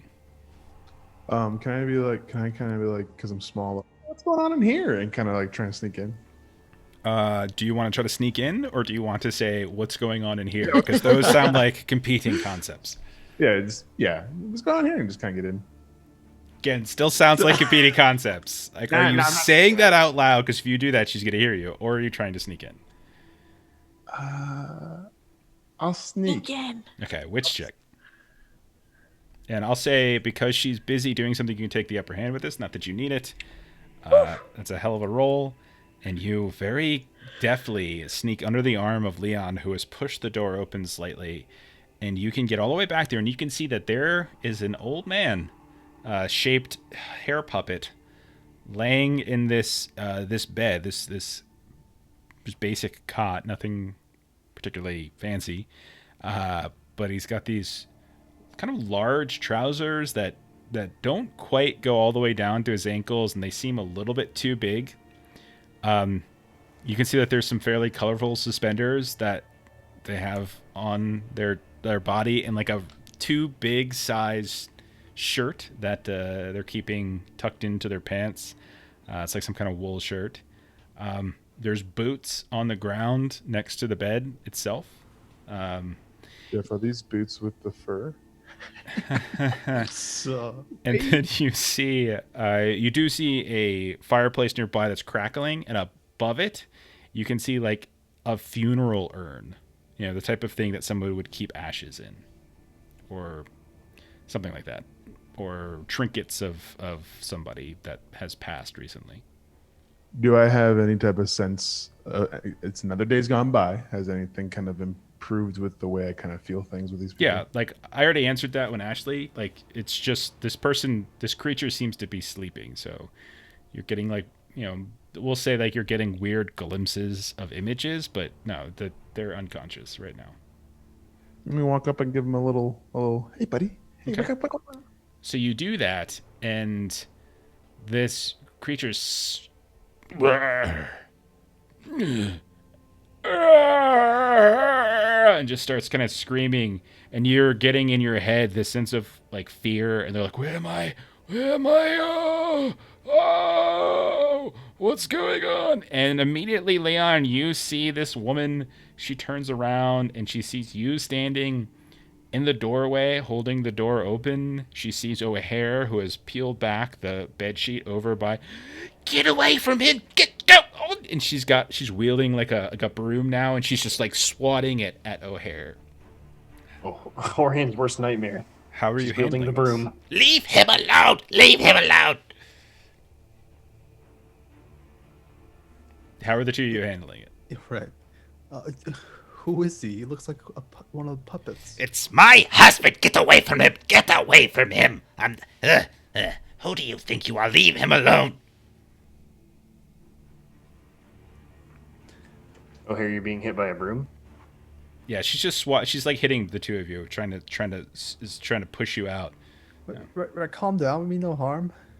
Mean no harm. You thieves. You break into my home. Leave him alone. Get away. Roll a witch check there, Liam. See if you can talk her down. And O'Hare, I still need to know what you're doing. You're getting swatted with a broom. Can I kind of like... Let me kind of scurry away, grab the urn, and kind of put it in front of me to try and block the broom from hitting me. So you do that, and you can see she gets even angrier at this point. She ignores Leon, and she comes charging at you. Put that down! And swings at you. It'll fall down to the ground, and you can see all these little trinkets come out. Like, you see, like, cufflinks. You see, like, a belt buckle. You see, like, all these different kind of, like a big, thick, heavy, like, man-sized ring falls out. All these different things pour out. Get out! And she's fumbling around, and she reaches over. There's a knife on like a countertop nearby, and she pulls it out, and they get out, you little rat! Get out! So you have your last chance. What are you doing, O'Hare? I'm just gonna scurry away and get behind everyone else's legs. Okay. It seems a little bit too much for my degree. Okay, roll a witch check to see if you can get away from her unharmed, unscathed. Okay, she will roll an attack. If I replace one of those with a 3, will that help or no? He already took it. Tucker. Leanne already took it, and no, it wouldn't have. All right. So she's gonna roll to attack. 1, 2, 3. This is gonna be +1. So, yeah. What's your Ooh. AC?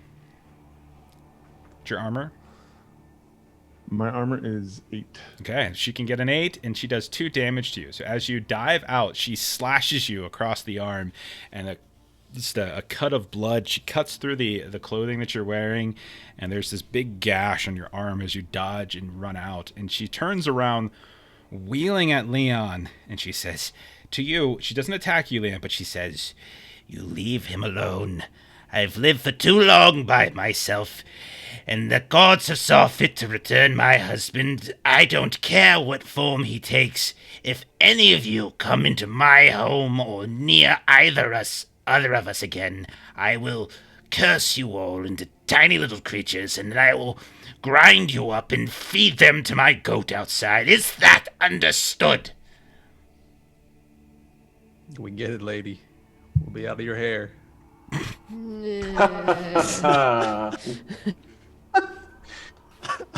get out. She says, and Jeff says, and you start backing out. Catrick's just gonna ask them, like, what the hell happened in there? Ooh, it's a little wild. She's got a puppet for husband. He's come back. Oh, well that's not good. She got a little wild, but if you just get out of her way. Ain't messing with no witch. You're all around your own with that. I call from the hill as I've been marching north. You I don't know. I asked heard for you it. guys. Yeah.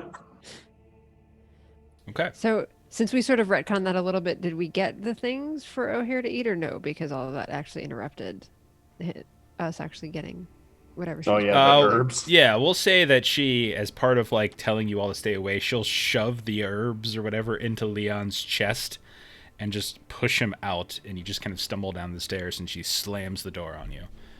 So sure, you've got them. A bag think of those- medicine. Put medicine in quotes. It's really just like Ooh. basil. Just she grabbed off her kitchen counter. Okay. Catrick's gonna say to O'Hare, you know, it might be worth a try though, just to see That's if it it. works. This shit stepped on. I'm just, You find a urinal, just tap a little bit out, you're good to go. Okay, so you continue heading north. So I'll move us up a hex. And the terrain gets a little rockier, a little hillier, a little more elevated. You start to see the mountains on the northeast side of the valley begin to get closer and more pronounced. And as you're passing by, it's a fairly mild, it's a slow growth. It's not like a heavy climb or anything like that. It's a little tiring, but like you take a break at some point, probably grab some midday meal. You watch as this heavy breeze just like knocks over everything that you had set up for the day, and as you get up to look, you can see this herd of goats just go bouncing past you. They're just hopping from rock to rock, rock to rock, and it's just like this whole school of them is just moving along. Don't seem to annoy you at all. When you travel a little bit further, you can see that there's this old rundown like hut with it looks like almost like a hunting cabin or like a lean-to against one of these rocky walls. The roof itself has caved in. When you peek inside, you can see that there's some old stored like food and firewood. Most of it actually seems pretty salvageable. Doesn't look like anyone's probably been here for a couple weeks. You don't really see the signs of anybody at all, but there is some like dried foodstuffs and things that you might be able to salvage. You can take like each of you probably can grab like 2 rations apiece. And then there's How like much firewood is there? I'll take that. Firewood, there's like a good like kind of 6. If you start going through it all, there's a good 6 logs that look salvageable. What should I put there? It looks like the compendium doesn't have. Yeah, I don't have anything for that. Okay. You can just put it in your notes. I would say if you're Oh, taking okay. all 6, it's probably going to take up a decent chunk of your weight, so you probably wouldn't be able to carry too much more on top of this. So, as you continue your trek, you make it to sort of the base of this valley. Oh, hey, Captain Carrion, how's it going? Yeah, so they're just wandering around a valley filled with all sorts of weird hair monsters and creatures and such. It's good times. But you look off ahead and you can see this large wall of like rock that just extends and curves around. It's like this very steep growth. There's these dry, heavy bushes and these old, wiry trees that seem to be at the base of it that don't really seem to be fruiting any kind of leaves or anything else, just sort of this dark coloring. What are y'all doing? I just want to keep an eye on the direction of any animal movement. If it just, there seems to be a pattern or anything like that. Like, is it running away from something or, that kind of thing?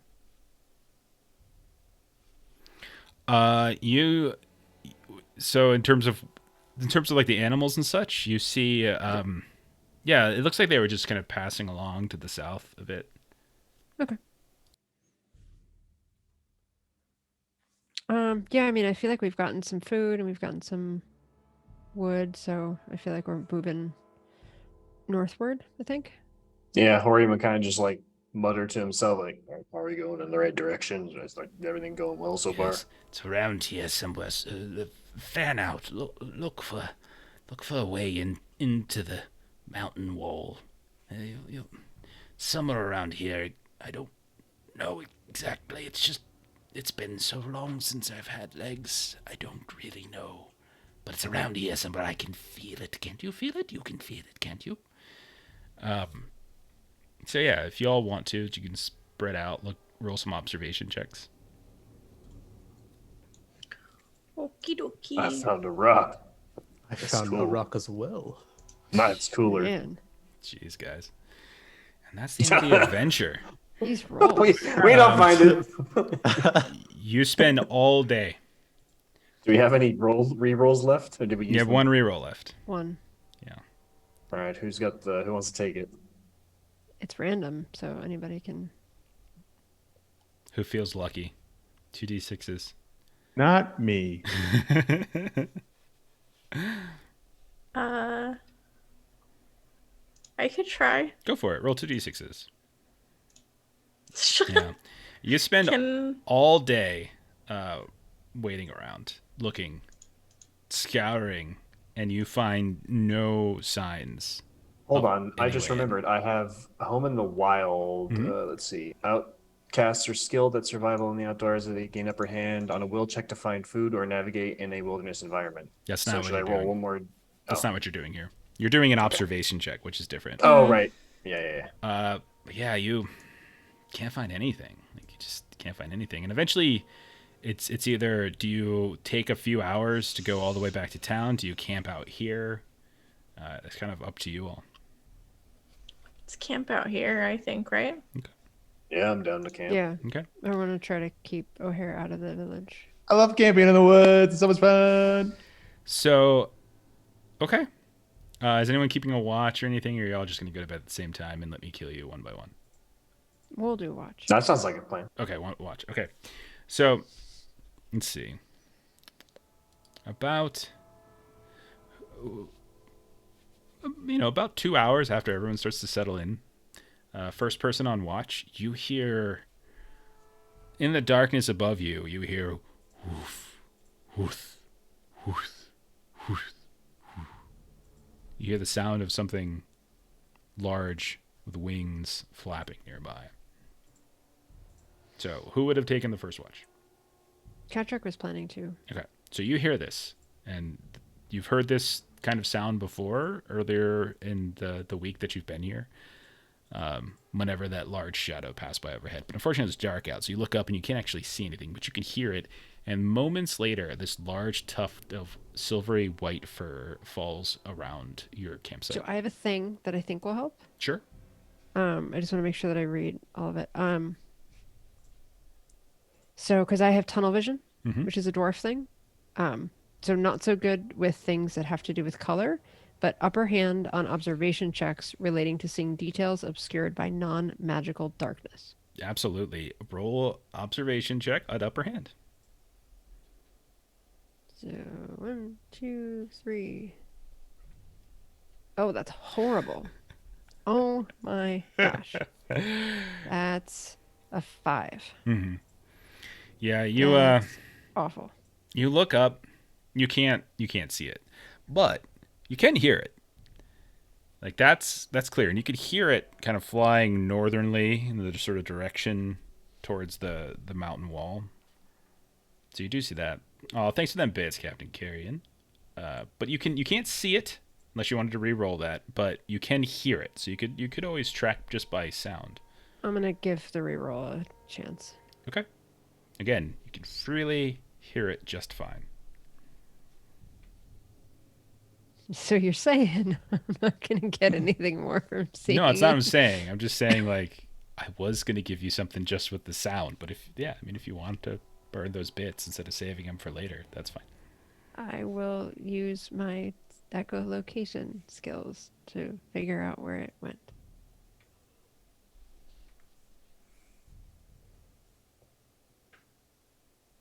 Okay. So where do I hear it go? So you definitely hear it go into, you can hear whoof, whoof, and you just wander past. You kind of walk for a few steps along with it, and you hear it. Some more tufts fall on the ground. You hear the scraping of rock somewhere high above you, and then you don't hear it anymore. Okay. Okay. I'll take that information back to the group. Morning comes. And when you wake up, oh, Chrissy, thank you. Chrissy threw out some bits. So now you guys have 2 rerolls banked. And when you wake up, you see a very clear path of like silvery white fur that's leading right towards the direction that you had left the night before, Catrick, that like where you had walked past, and you heard the woof woof of these of this creature, and you can see that high above, probably about 100 feet up, that there is these tufts of this fur that have been caught up in some of the rock. But as you peer and look close, and you know exactly what you're looking for, you do in fact actually see this opening that's slightly obscured up in the about 100 feet up. Horion's just gonna sit up from sleeping, and then just as Patrick did all this investigating last night, he's just gonna say like, "Oh, let's just follow the hair into the. Looks like there's a trail." Yes, and up and so she's going to sort of defend the necessity of her observation.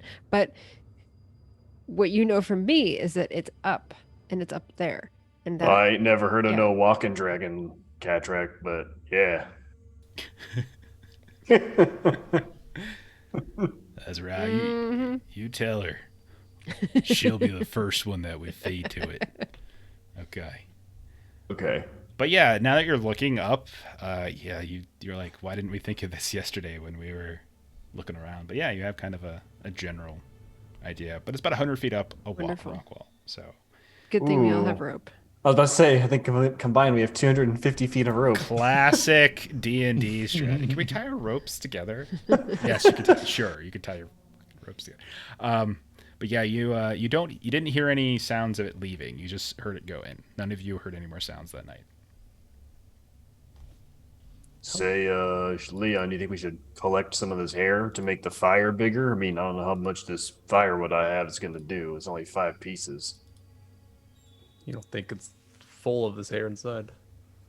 Good point. How big is this base of this mountain we're at? Or it's like a hill? It's like a cliff. It's like a cliff wall. It's like pretty. It's fairly vertical. Oh, okay. See how good we're at climbing then. So O'Hare, this morning, you wake up.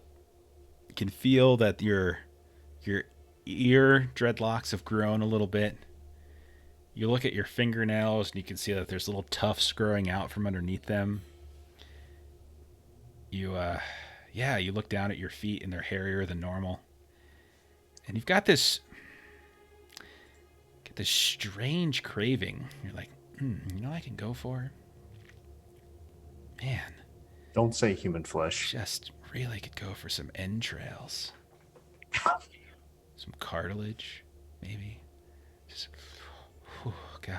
You look at the ration that this little dry tack, like you're like, that isn't good. But you feel your mouth begin to water as you think about the goat yesterday or the day before that's just there. That was just like all splattered, and you're just like, yeah, that sounds good. Sounds good. Hey, Matt, how's it going? So that's what you hear. That's your feelings as you wake up in the morning there, O'Hare. All right. Can I it's not for the dead, it's just for No, not specifically for the dead, but boy, you'd love to sink your teeth into some of that goat entrail that you saw yesterday. Oh gosh. Whew, that would feel good. Just let it really dribble are gonna down your be cheek. A full cannibal party before the day's over. can I go back searching for it? So you know that goat that you saw a couple days ago is nowhere close to you, but you did see some goats nearby. So if you would like to go hunting for one, Yeah. I'm just gonna go with the sword.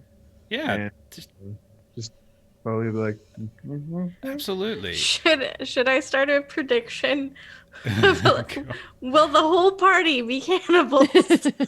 Again, it's just you just want meat. So roll a wits check as you start hunting about for a goat to kill, and you find one that's just all by itself, all alone. This beautiful looking, majestic goat that's just standing on top of a rock, looking out in the distance. Occasionally, you hear a meh, meh, and it's there. I'll say with that check, you also sneak up into, we'll say it like a range increment of one zone. So if you had like a ranged weapon, you could probably attack it without it seeing you, or you can try to run up towards it and swing away at it. What do you like? What do you want to do? What you feeling? So I'm gonna draw that little sucker back. Gonna pull out the crossbow. Just be like, and give myself a nice little pull on that trigger. Okay, roll this with upper hand, since it does not see you. Will this be brawn? Upper hand, no, crossbow should be wits, I believe. It should say on your character sheet. It'll sound stats. Okay. Well, sir, hang on. Let me see. You do have 2 rerolls. That is a hit. Nope, that's good. That is a 4 plus 2 plus 1 is a 7. You needed a 6. 6 is good. So 6 would hit. So you can do a total of 2 damage to it. As you... And you hear... It gets shot right in the ass and it goes... As it cries out in pain. It turns around like... looking for the size of it. I'm gonna roll a 50-50. I'm gonna roll a wits check on it to see if it decides to just flee or if it comes at you because you're all by itself and you're pretty tiny. So I'll roll this out in the open. So this is gonna be a wits check. It has no bonus, so it's just 2d6s. If I can hit a 9, it's gonna charge you. Otherwise, it's gonna turn around. Hey Sindar, it's this coming Monday. We'll be playing in a couple days for sure, and I'm sure Matt, who was just in chat a minute ago, will probably try to blow up another ship. There is a running theory in the YouTube channel, by the way, that Matt is intentionally trying to blow up the ship and kill everybody so that they can get a new ship and he could be captain again. That's the running theory right now. No, it's gonna turn and run, so it's gonna. And it's gonna bolt, and so it's gonna move a couple zone increments. You chase after it. Yeah. Okay, so It looks delicious. you're running really fast, and you get the crossbow out again. Go ahead and take another shot. This time it's not upper hand though. This time it's just normal. Doesn't matter. You hit it. Again, you need a 6, which you roll an extra d6, by the way. Remember, 3d6s for attacks. So you can do 2 more damage to it, which will be enough to put it down as you, and the second one hits in the other part of its ass, the other flank, and it just collapses to the ground. You go up, and you can see it's just bleeding. There's these huge gashes right in its ass where you've got these ugly bolts that have come into it, and it's there, and you're just like, that looks good. Looks really good right now. Some come up like, oh yeah, adventure, yeah, and just start eating it. Okay, so you just eat it raw. Roll a grip check. Okay, and yeah, you just start devouring it. It's just like a plate of ribs, man. All right, what are the rest of you doing this morning? How are you going to get up the cliff? Yeah, Hohrion's going to be tying 2 bits of rope together to make enough to get us up the cliffside. Okay. So somebody is going to have to make a check to be the first one up there. Because it's nice to have that rope, but that rope doesn't really help you down here. I'll be Patrick the is one not to brawny. scale it. Yeah, what would you need to be able to scale the cliff? Is it more wit or is it brawn? That's a great question. I think I would go. I mean, I'll let you choose. To be honest, it's fine with me. Yeah, I'll try and scale the cliff. Okay, so Horan, you're gonna go first. You're carrying. Would this count as navigating in the wild? I don't think so, because you're not trying to. You're just trying to climb. It's just a climb check. You're also wearing plate armor, right? I feel like plate armor would probably cause some problems here. I would say that would be against the odds. All right. So if you Or we want can to, have Leon try. okay. So go ahead there, Orion. I've got an 8. I'll spend 2 grip and try 2 more. Roll two more d6s. Keep the 5. Gotcha.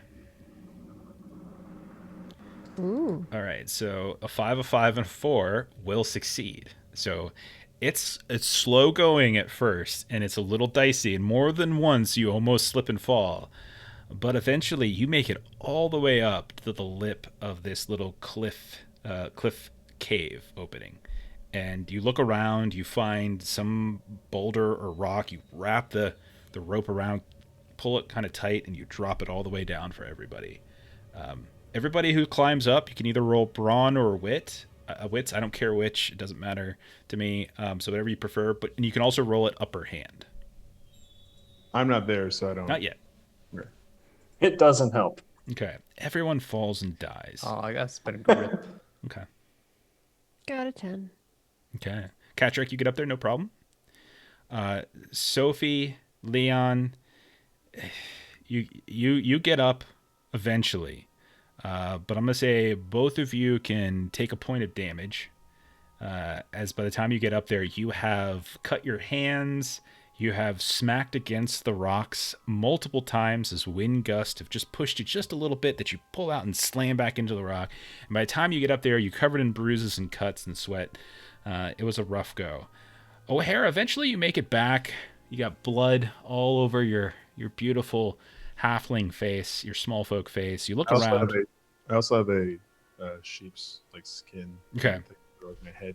You're wearing it like the. Are you inside the goat skin? Like I'm inside the end of Midsummer? Is that what you're doing? Yeah. Or like the guy who invaded the Capitol. That type of look. You know what I'm Okay. All right. So you guys look down. You can see here comes this tiny little small folk with a goat on its head, and he's covered in blood. O'Hare, go ahead and try to climb this rope. As he's climbing up, Hohrion's going to say to the group, "Should I cut the rope and just leave him down there?" Oh, why would you do that? I mean, he's not the most stable person. And now he's covered in blood, and I think he's wearing something. What's the check I do? I'm letting you choose either brawn or wit, whatever you prefer.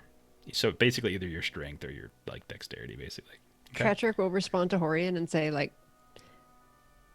we'll keep that in mind. Upper hand, you need to roll more d6, I think, Justin. You do get an upper hand, yeah, because you have the rope. That's not gonna help you.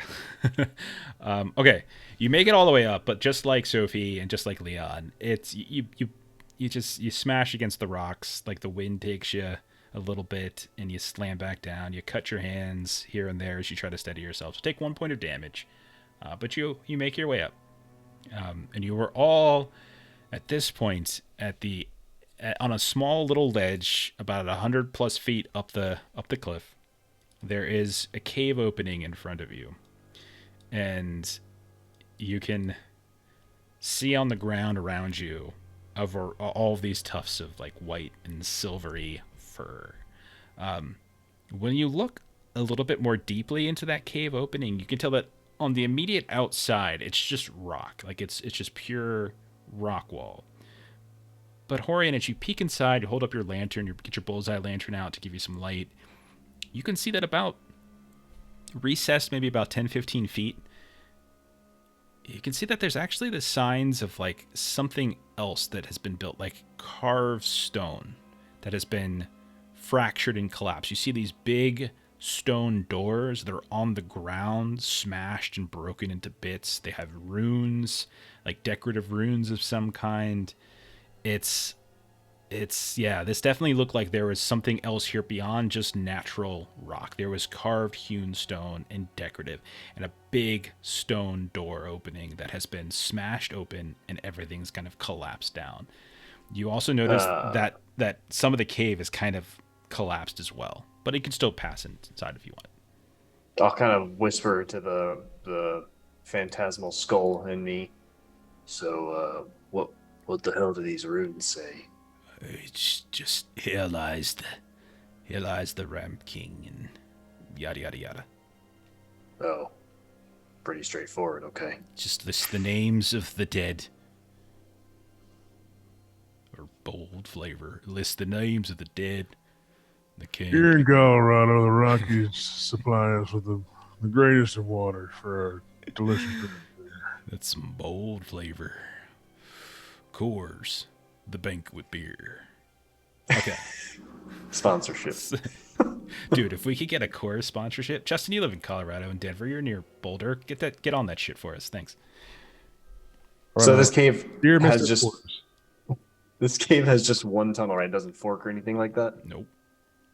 Cool. Then I guess I'll just slowly make my way inside. Okay. All right. You start. Who else is going in? Anybody else? Yeah, I'll follow. I'm all about it. It's adventure time. We're going. Okay. Why I don't you walk whisper to, behind us and see if anybody follows on No, the he can back end? be in front of us, I was about Catch. to say, actually, yeah, he should be in front. He's the most excited. I think he'd be, he's all about this. Let the little fella have his fun. Or that. Go right ahead. I'm just Okay. spinning the legs of the sheep, just like, let's go, let's go, let's go. Maybe not so loudly. Adventure quietly. Okay. You start moving inside. It's a small pathway of about 8 feet height, maybe 5 to 10 feet in width. Hewn stone is you start to walk on. You leave like the rough rock, and now you're on kind of actual stone. There's hair, there's dirt, there's chunks of rock that have fallen down. You start having to weave your way through these incursions of cave rock that have like pushed past the walls of this tomb that have broken down. And you can start smelling this something foul. You get inside and you look, and how many of you are using light right now? I am. Okay. If I'm in front, I'm assuming I have the light too. Okay. So up front is going to be Hohrion and O'Hare. Is that right? Yes. Okay. What's the next? Who's next? Who's behind them? Sophie Catch will wants be to be next. last. Sophie's last. Okay. Leon, Katrak, where are you at? Catrix after the front. Okay. Katrak. Second to last, though. Okay, so Sophie and Leon in the back. It's not like you don't have to single file it or anything. It's wide enough. But you go inside, and eventually you start going down these little planks, these stairs that have been carved into the stone, again, passing by these huge bits of rock. And I will bring you over to the map. Oh, So you no. can see. So you can all come on over, and I will switch us over as well on the big screen. Let me move it around a bit. Let's see, how's that look? Yeah, that looks all right. Maybe I can move it down a little bit. All right. So you come in. You can see that there's a handful of pillars to your left and to the right, some of which have crumbled. You can see there's plenty of rock. You can see there's this large horse carcass that has is kind of splattered on the ground. You can see what looks like these old figures and these sort of plate-like armor. It's all carved in stone. You can see pedestals to your left and to your right, upon which there's these large sarcophagi that are currently some of them look to be intact, some of them don't. Your light doesn't necessarily shed enough light all the way to the back of this very large tomb. You do notice, however, that there's this kind of long, winding, and very tightly wound bit of fur, a braid that's weaving its way through some of these columns. And when you start looking at it, you realize that it's actually moving. And as you track its eyes, you see that that long kind of tail reaches this huge cloaca of this heaving furry beast with these folded wings. You hear this belabored breathing. You see it gnawing away at this horse on the ground, and it looks up at you all. It's got these glinting jewels of eyes that are just kind of glowing, and it just roars, and blood and viscera just starts flying from its mouth. So let me go ahead and I don't have, like, obviously a perfect one, but it looks something like that. oh dear. So let's go to initiative as you can see that it starts shouting something at you in a language none of you seem to understand. Jeff, is that Falcor? It is Falcor, yes. So let's go ahead. I don't understand it either. What's that? I don't understand it at all. Oh, that's right. You're infected. It's been a while now. Okay. I'm just saying. You hear anger. You just hear in your mind this, like, sense of rage, this chaos even. Like, it just, like, there's madness coming from this creature. It's just this cascade of wild, crazy thoughts. But yeah, let's go to initiative. This is going to go well. You all have this. I agree, Galen. This is going to be just fine. All right. Let me get you all into... Let me get the initiative up. Hang on one sec. Right. All right. Let's get the... Yeah. Work. There we go. Okay. Let's do this. Just call it out, run out of time. So, Leon, what do you got? My page broke one sec. Okay. Of course, it's the first person I call on, so I'll come back to you. Hohrion, would you roll? I got a 2. Okay. Cattrack? 3. All right. O'Hare? 4. Okay. Sophie? 3. All right. You got yours back up, Leon? Yeah, I got 3. Okay. And then it'll go... So let me check its stats here. Oh my god, that's such a big number. Holy crap. Really? No, I'm just kidding. I didn't realize you can get double digits for this. It's insane. What? I'm just kidding. That's a 5, though. I did roll well. Okay. So as you come inside, it gets to go first.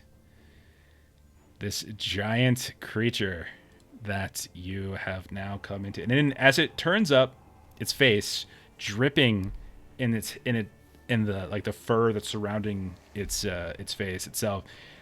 There's little bits of bone and cartilage that are dripping and caught in some of the dreadlocks hanging down from its chin. You hear a roar and little bits of horse go flying, and it says something in a language you understand. O'Hare, you just get like madness cackling as if there's two minds in this thing that are competing, and you hear one of them is so quiet and distant, but the one that's loud and is the one that's just demonstrating rage and anger, as if there's two little beings inside that are kind of fighting for control. Let's get some battle music on, because we battling. So this thing's gonna move up. Actually, I need all of you to make a grip check first. As you see this thing roaring, it's freaky as hell. Roll a grip check, everybody. Yeah. All right. Highest. Okay. Anybody who failed, go ahead and take 1 point of grip. Loss. The rest of you can gain an experience from your success. Okay.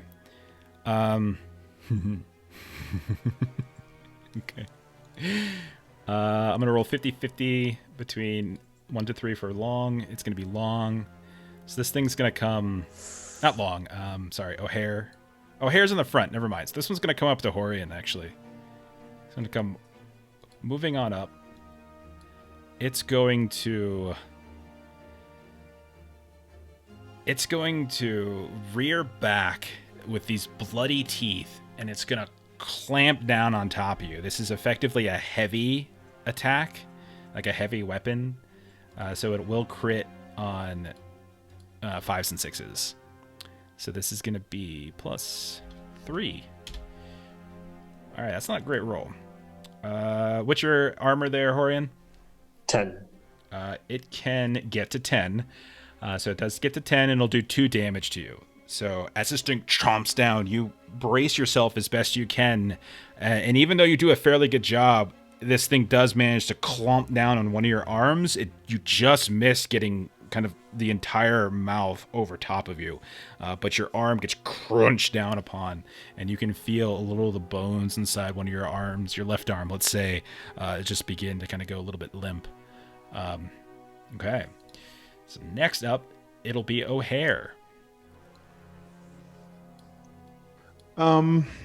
Is this thing aggressive towards me? It's hard to say, but you hear again, just in the deep distance, like in your mind, there's another voice in the back, but it's just being completely drowned out, completely and utterly drowned out.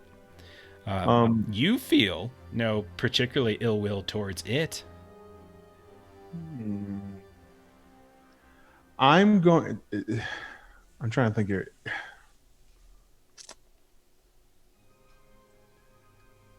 It's angry. It's just as maddening at me, right? It's hard to say. It just got up and roared at everybody, and then kind of half flew, half stomped over in the direction of you all, and just chomped down on Hohrion. I'm just gonna kind of like maneuver around and behind it. Fair enough. Go ahead and you can move your token and do so. Okay. Remember that this game is loosely in zones, and so just kind of play it reasonable. And if there's ever a question, I'll make a ruling. But otherwise, everyone just sort of be reasonable. You can move 1 zone, and you can make an action each turn. And if you want to move 2 zones, you could take that as a second zone as an action instead. So we'll be pretty easy with it. Then we got 3 people: Katrak, Leon, and Sophie at the same. So go in whatever order you want. So it's up to you all. Right now it's on Katrak, but if it makes more sense for Leon or Sophie to go first, that's fine too. I'm ready to go. Go for it. Yeah, go for it. Okay, I'm going to spend a point of grip to activate Radiant Blade. So I'm going to do that with my longbow so that I get a extra D3 for damage. Very nice. So I'm going to do longbow. So that's going to be... I'm sorry, I totally forgot how to do that.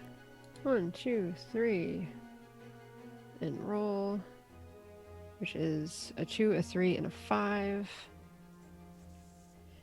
So I will, for it to hit, do I know what I need to hit? Yeah. Go ahead and roll. I did. You need to hit a 10. Oh. And the D3 would only be for damage, so it wouldn't even matter for me to roll the D3. Indeed. And I believe we have 2 rerolls left. Is that correct? Actually, no. Because my wit is a 2. Okay. So you can get to So 10. The to hit I could actually get. And... So then let me okay. roll. Now, describe what's the effect of your radiant blade? Like, I know the mechanical effect, but does it actually like light the actual arrow up? Like, does it look like it's fire or some such? It doesn't say. Okay, so it's just glowing. Yeah. Okay, if it's just glowing, then I'm not gonna say so. But no, but you can do 2 damage to it. It counts as magical. Fair enough. Okay. For whatever. So then I will roll the D3. Okay. And then I figure out how to roll the D3 again. Just roll a D6, divide by 2.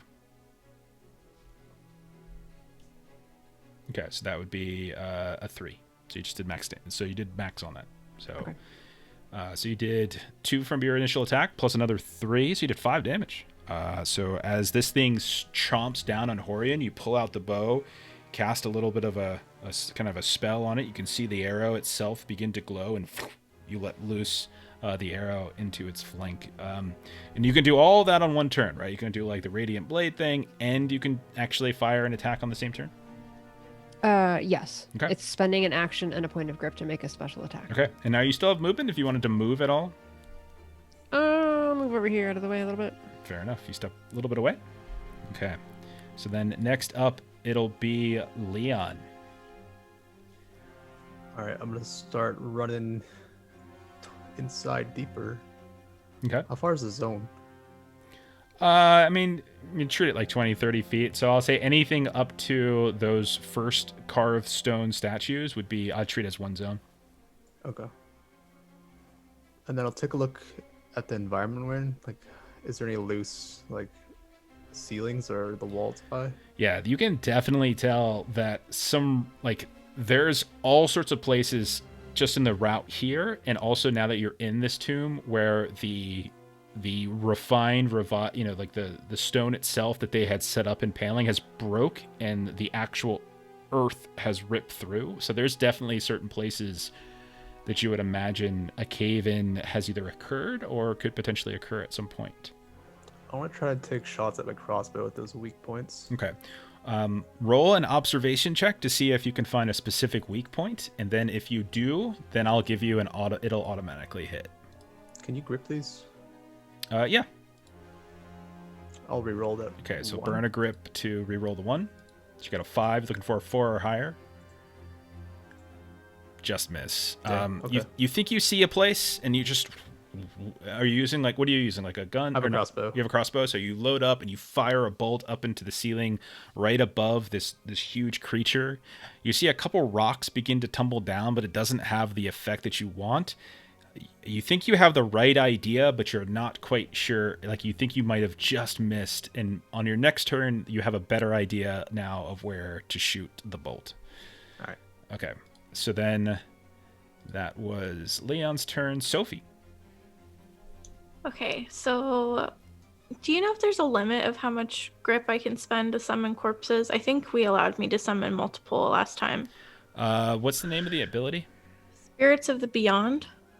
It just says the character can spend an action and a point of grip to reanimate a corpse to serve them until the end of combat. Yeah, I think you can only do like 1 corpse per turn, probably. Okay. Yeah. So then I will spend a point of grip to summon a corpse. Okay. So if there is any, you do sense them. You are in a tomb. Okay. Many of these, you can see that the sarcophagi have these heavy stone, like kind of platforms or something over top of them. But you do hear, as you cast out and call for something, that there is kind of a broken one up to the north. And you can see like a shadow begin to start to try to climb and pull itself out of the stone. Okay. Anything else in your turn? Considering I have to spend an action, I'm just gonna move back a little bit. Okay. All right, so then let's keep it going, and it'll be Hohrion's turn. You just got bit by a giant dragon.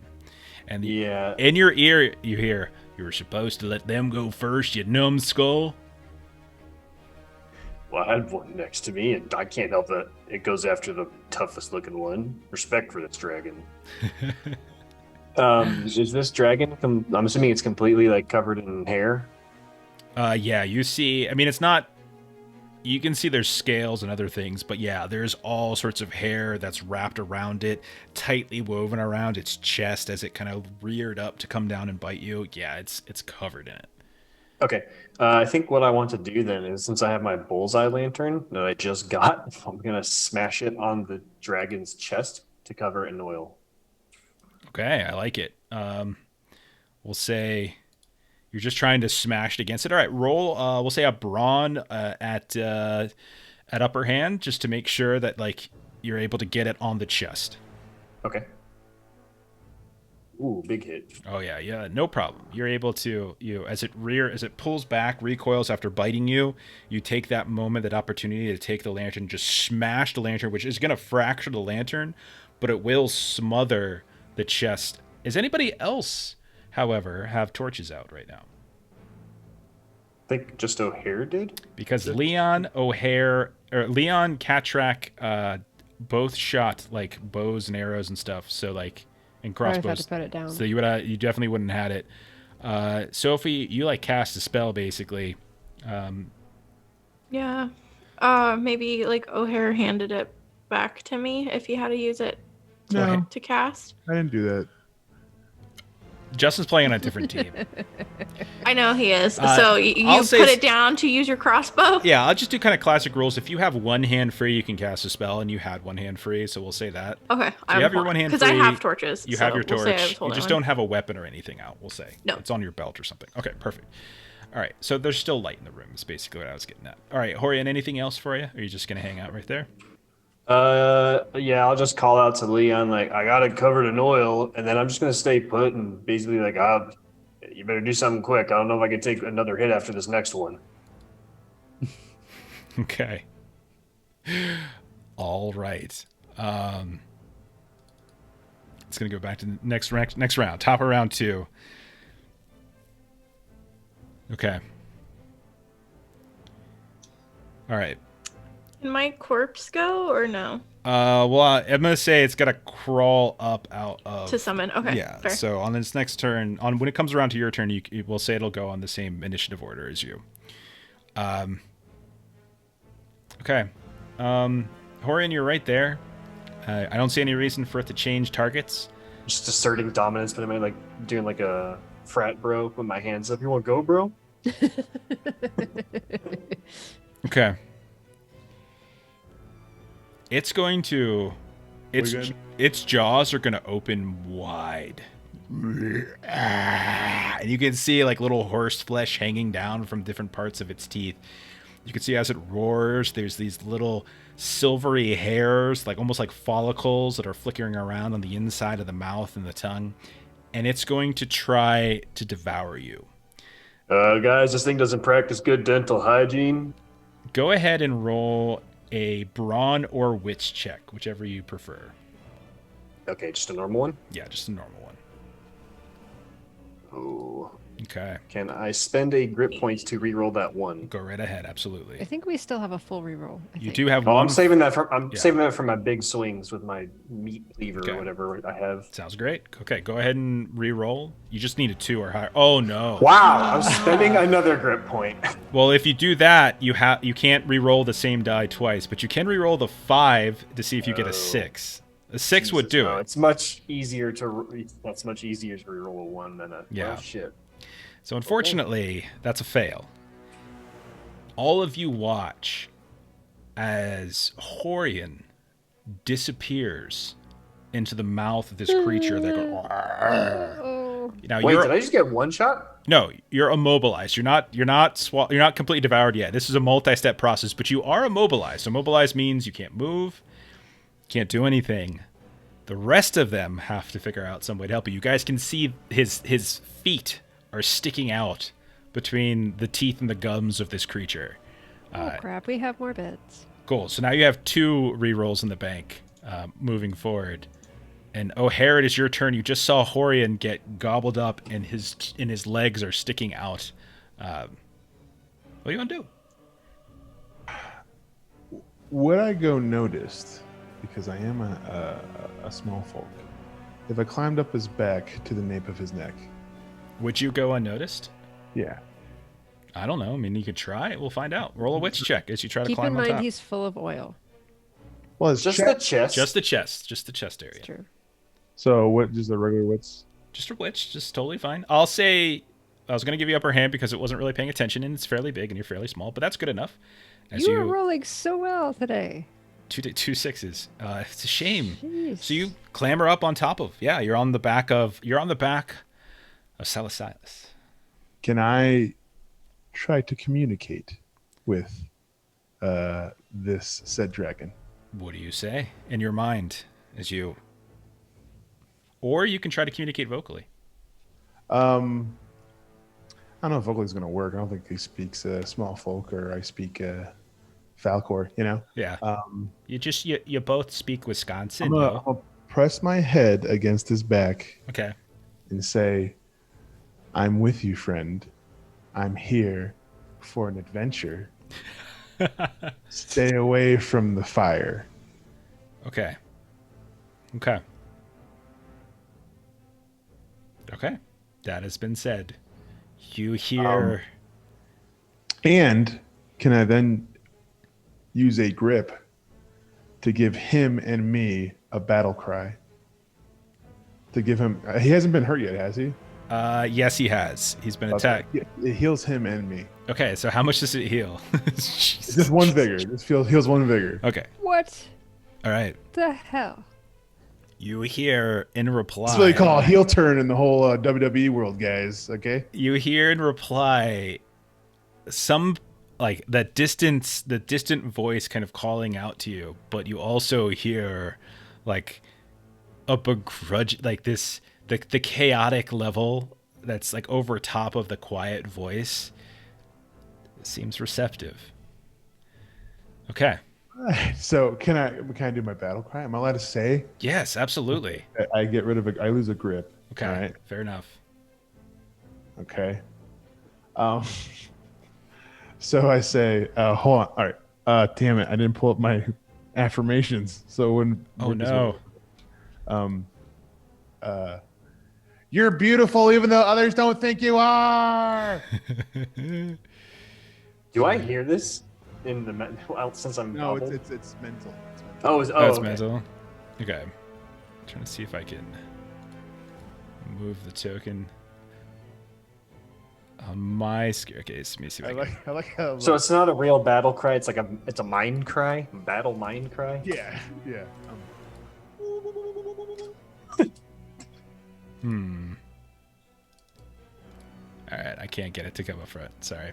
On my screen, it definitely has him up front, but for some reason on your screens, so I'll just move him kind of like over here. All right, there we go. All right, so that's your turn. Catrak, you've seen O'Hare crawl atop this creature.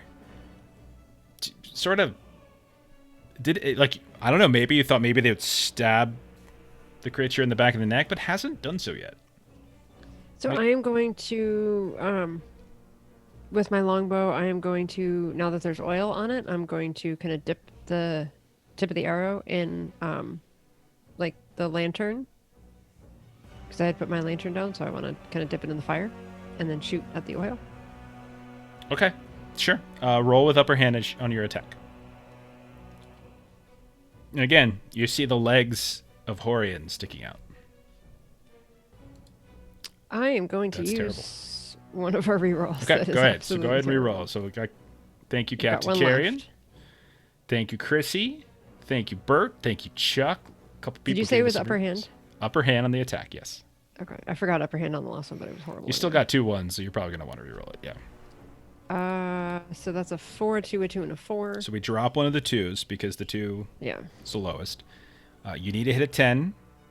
Do you have any bonuses to this attack? It's wit, right? So you get +2. Yes. Okay, so you have 4 plus 4 plus 2 is 10. Yep. You do 2 damage again. Yeah. Okay. Okay. And we'll say, go ahead and roll another one of those d6s to add add your damage to it. So 2 plus whatever a d6 is, or d3, I should say. Okay. So you do a total of 3 damage. I rolled a 1. I mean, you're hitting it, but it doesn't, like, it's just not even phasing this thing too much. But it's on fire now. It's not so much on fire as it is bits of its chest area have little, kind of, there's fire that's starting to erupt, but it's not like the whole entire thing isn't caught in fire. It's not Burning Man or anything. Leon.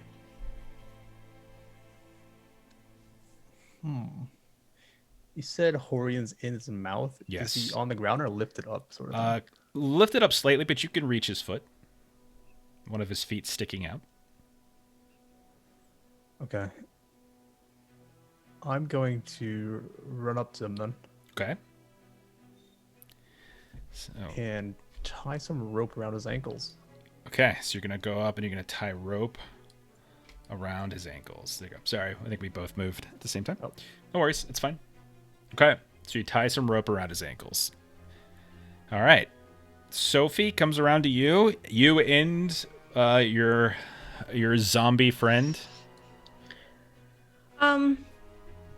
So I would like my zombie to try and push this statue thing over to like land on its tail. So I do want to say that those statues are like 9 feet tall, and they're made of stone. Okay. Yeah, what if the zombie was like the Hulk back in its living days? When you see it, it's mainly skeleton. You could totally do it. It's just, I'm going to say against the odds if it's just one person attempting to push it. Okay, so then I want to spend another point of grip to summon another one. Okay. All right, that's fine. So we'll say one from the south pops up, and on their next turn, they can move in and start doing some stuff, just like this one. Okay. Okay. Yeah. Fair I enough. think that the zombies get up like, hey, what's up, bro? You wanna Dude, Want to go push some statues, bro? God, it's been so long. How have you been, man? Jeez. So nice to be back with the it's living. so good to see you God. again. I haven't seen you since Wizard College, man. Wow, man. Oh, God. Oh, my God. That's Frank. Frank and I pledged together. Whoa. All right. Horion's turn. I wiggle. How effective was it?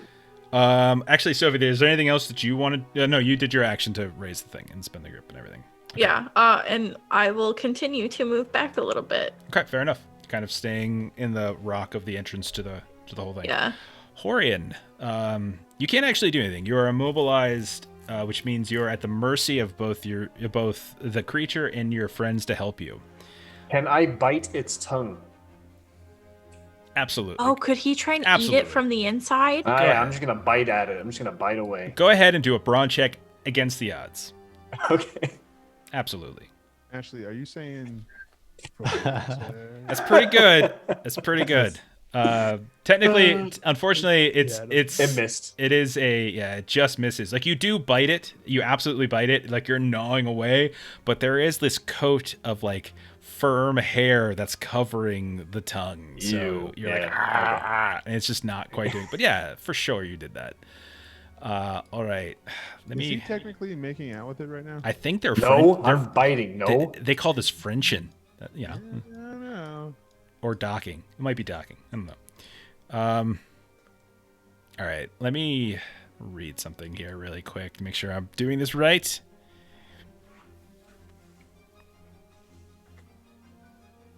Okay. Just gonna go PvP soon, I think. So, Horion, you need to make a very important brawn test. No. Oh. Okay. Just a regular brawn test right now? Just a regular brawn test, and we do have one reroll. Ooh. You pass. So you can Yay. feel as the creature is trying to like move its tongue and pull you down its throat, and you manage to like firmly press your arms and your hands like on the inside right as your head's getting pulled down the throat. Like your head's down its throat. Your arms are holding on. Your feet are almost fully inside of its mouth. You can feel a little bit of a tug on one of your ankles. Someone's messing around down there, but you're almost swallowed, but you are not yet swallowed. I should vomit in it. Okay, O'Hare, what are you doing? I'm thinking, could I'm gonna pull out my crossbow.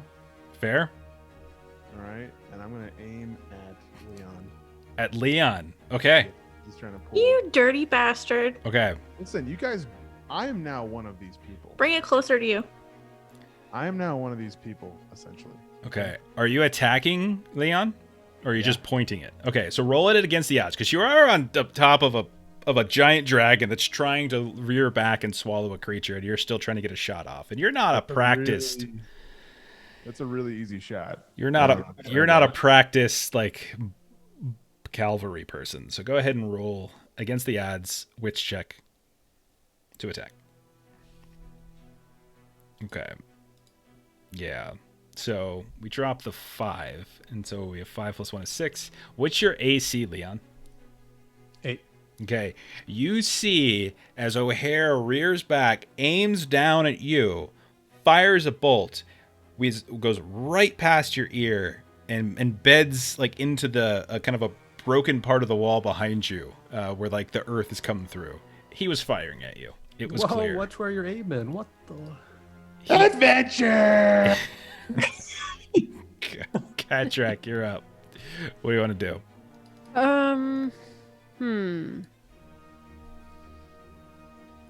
Oh, crap. I'm going to do another Radiant Blade. Okay.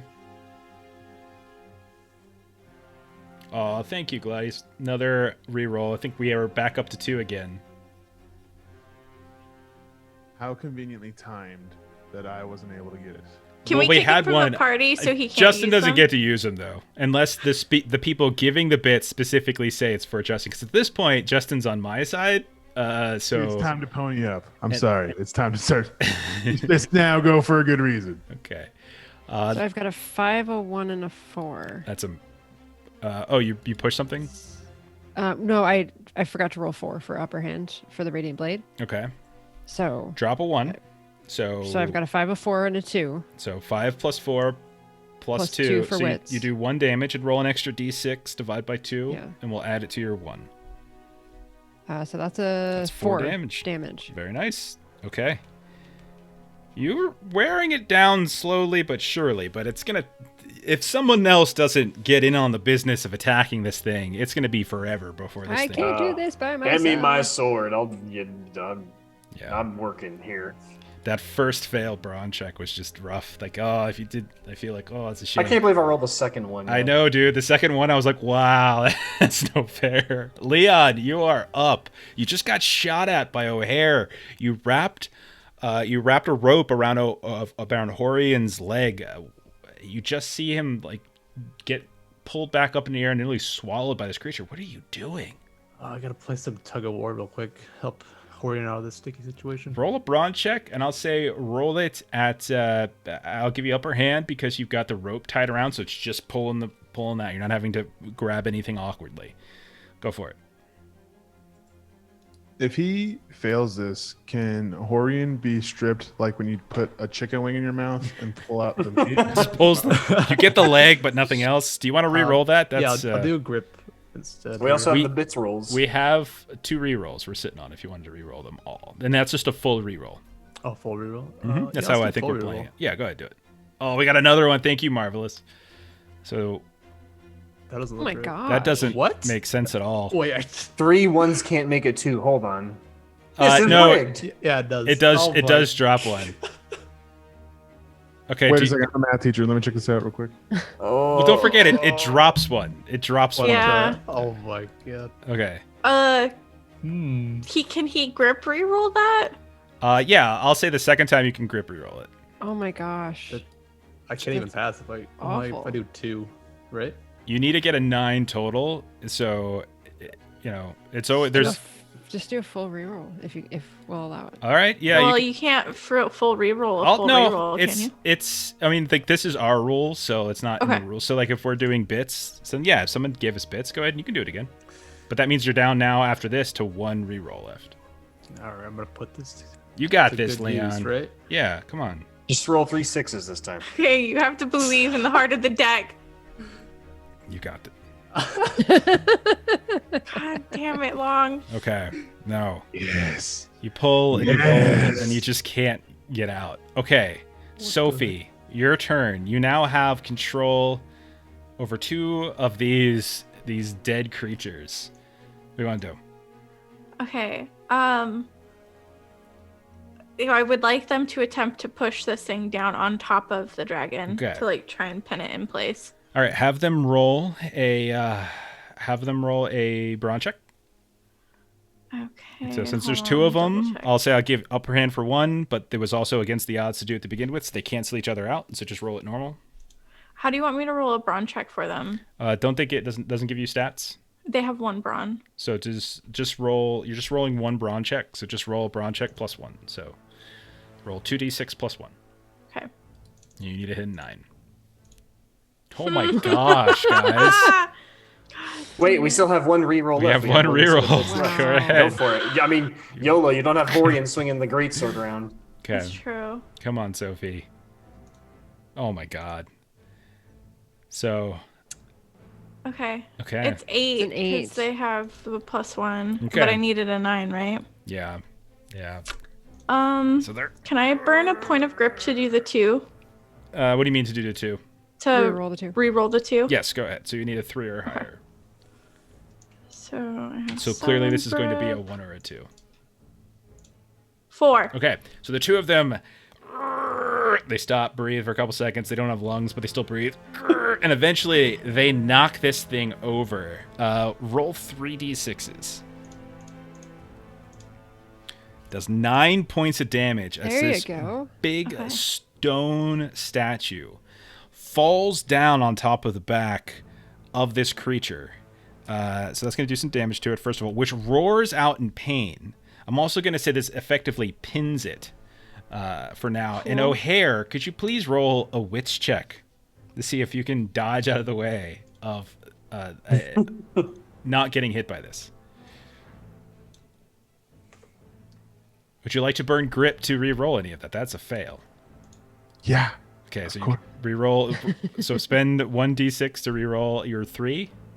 Oh my gosh. Yeah. Okay, so Yeah. you do manage to avoid getting hit by it. I'll say you're still on top of this creature, but you didn't get smashed by it. Otherwise, you were going to take 9 points of damage as well. All right, Sophie, that's a really good turn. I want to die in the most glorious of ways. That's all the right? whole point of Just this Just Orientation game. climb on it. into its mouth yourself and become one with the dragon. All right, Sophie, you're done. Yeah, Okay. when it yelled, did it drop Hohrion at all? Well, that's what I was just going to do. On Horion's turn, I was going to give him a chance to get out. Okay, then Yeah. I'll end my turn. Okay, so Hohrion, this thing rears up and then flops back down, and its mouth opens up just a little bit more. Roll a brawn check if you want to try to escape, and I'll let you do it at upper hand because there is a rope attached to your foot. You don't even need the upper hand. You're good. As you quickly take advantage of the rearing from the whatever just happened outside, and you scramble out covered in saliva and hair, but you get out. Can I leave my like heater shield like in its mouth vertically for if it like opened its mouth up? Could I like leave the heater shield vertically so when it Oh closes its yeah, mouth, on it your can't way close all the out, we'll say on your way out, you managed to jam the shield in between one of its teeth, and it just kind of Yeah. gets caught there for a second. And if it wants to get rid of it, it will need to basically burn its action on its turn to get rid of it. Cool. Okay, so I then was thinking. that's a really good idea. It's going to come back around to its turn. Right now, it's got this thing on its back, which I'm going to say it would take an action for it to get unpinned from this big stone statue. It would take an action for it to get rid of this shield from its mouth. But it's pissed off. So instead, what it's going to do is it's going to It's going to look down at both Leon and Hohrion, who are right in front of it. 1, 2, 3, it'll be Leon. Oh no, it's a cone attack. No. 1, 2, 3, it's Leon. So it's going to be Leon. And it's going to reach down with one of its big, meaty claws, and it's just going to swipe at Leon and try to just smash him against the wall that's behind. So this is going to be... okay, so this is just 2d6 plus 3. This is not a heavy attack, though. That is a 7... I'm sorry, I have to roll another d6. It's an attack, my bad. Oh, wow. What's your AC there, Leon? 8. Okay. I will burn a grip, and I will re-roll one of those d6s. I can get to 8, and I do 1 point of damage to you. Okay. Okay, so it reaches out and just smacks you and pushes you up against the wall. 1 point of damage. O'Hare, your turn. You can hear pain. Like it's in pain and it's frustrated. You can get this, like you hear this crazed, chaotic voice like, "Help, little one." And you see its head flying around. It's got something caught in its teeth. You look behind you. You see it's trapped beneath this massive stone statue. What do you want to do, O'Hare? I don't think there's much I can do about a statue, because I'm a little boy. I guess what I'll do, so no one's like prone, no one's like in danger or anything like that. I'm just trying to think. Everyone's just kind of still in the same position they were in before. Yeah, no one has fallen or anything like that. Hohrion is actually back out of its mouth, covered in goo, but he's still living. What is it's just saliva? That's all it is? That's what it looks like. Okay. I don't know how much I can do back here. I am such a little boy. There's not much I can really do to help out. I mean, it's got that thing caught in its teeth. Yeah. You did want to, Yeah, I'm gonna go in there and I'm gonna situation myself around going there, see if I can lodge it free. Okay, roll a witch check to try to carefully climb around it and into its mouth to pull out the thing, which you effectively do. And so it no longer has, but you are now in its mouth. Yeah, it's really, really safe in here. Okay. Cattrack, what do you want to do? I want to... So I'm kind of alternating. So this is one I'm going to dip arrowhead into kind of the fire again and shoot again. All right. So... You can go ahead and take this with upper hand, which you already have because you're using fire. You get a second upper hand because it's pinned. If there's something else you can think of that might give you a third upper hand, then you could give this would be an automatic hit with trivial.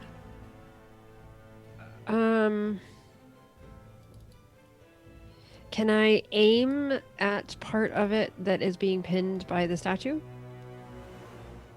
I mean then you're really like just getting the benefit of the pin, which I'm already giving you. Oh, okay. Yeah, so it's something in addition that you already have. Yeah, What about like the glint of the shield like showcases like a weak spot in the back of its mouth? The shield's out. O'Hare just pulled it free. Oh, he tossed it? Well, he got it out of the way. Yeah, I don't think I can Okay. get all the way to... All right, just roll an attack upper hand. Okay. So I put one too many in here. Ugh. What do you mean? It's pretty good. Drop a 1. Drop a 1, so it'll be a 5. And plus 2, correct? Yeah. All right. I mean, if you want to burn a grip here and re-roll the 1, you could get some big damage here. Do it, potentially. Let me see where I'm sitting on grip. And All right, don't- I've got 2 left, so All right, I'll spend burn one. And I'll do a 6. And I got a 5. That's huge. So you are going to be able to hit. This is going to be a 12, which means you can use the damage of the 6 for a crit. So you crit, plus roll a d6 so a d3, I should say, for the extra damage that I'm giving you for that. So far it's up to 9 damage. That's just a 1. Okay.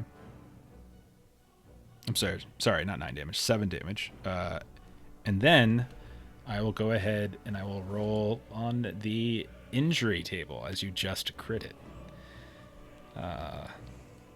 Here we go. Let's see. It loses a point of brawn. It's pretty big for a dragon. That is huge because it had 3 brawn, which means it's now down to 2. And that's huge. Okay, so yeah, you weaken it a bit as you've done some damage. You've been just firing away, like right at its shoulder and at its chest, and it's just sort of weakening and weakening and weakening it. If anybody else wants in on this, it'd be really helpful. Leon, do you want in on this? You've just been smashed against the wall, but your friend Hohrion is now out. O'Hare seems to have gone insane, has fired a weapon at you, has now crawled around and helped remove an obstruction from this creature's mouth. What would you like to do? I'm gonna continue with my original plan and shoot at the ceiling here. Okay, so go ahead and roll observation at upper hand, as you shot here once already, and so you kind of have an idea of where. Okay, perfect. And you fire away, and you can see some rocks begin to fall. Roll 2d6s. Okay. And so these big chunks of rocks begin to fall as when you shoot up, you manage to burrow your bolt right into some soft cave rock.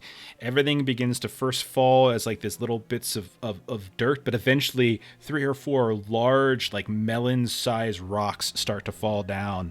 And this thing has, and it's roaring out in pain. O'Hare, you hear just like commands of this chaotic level just calling upon you to aid.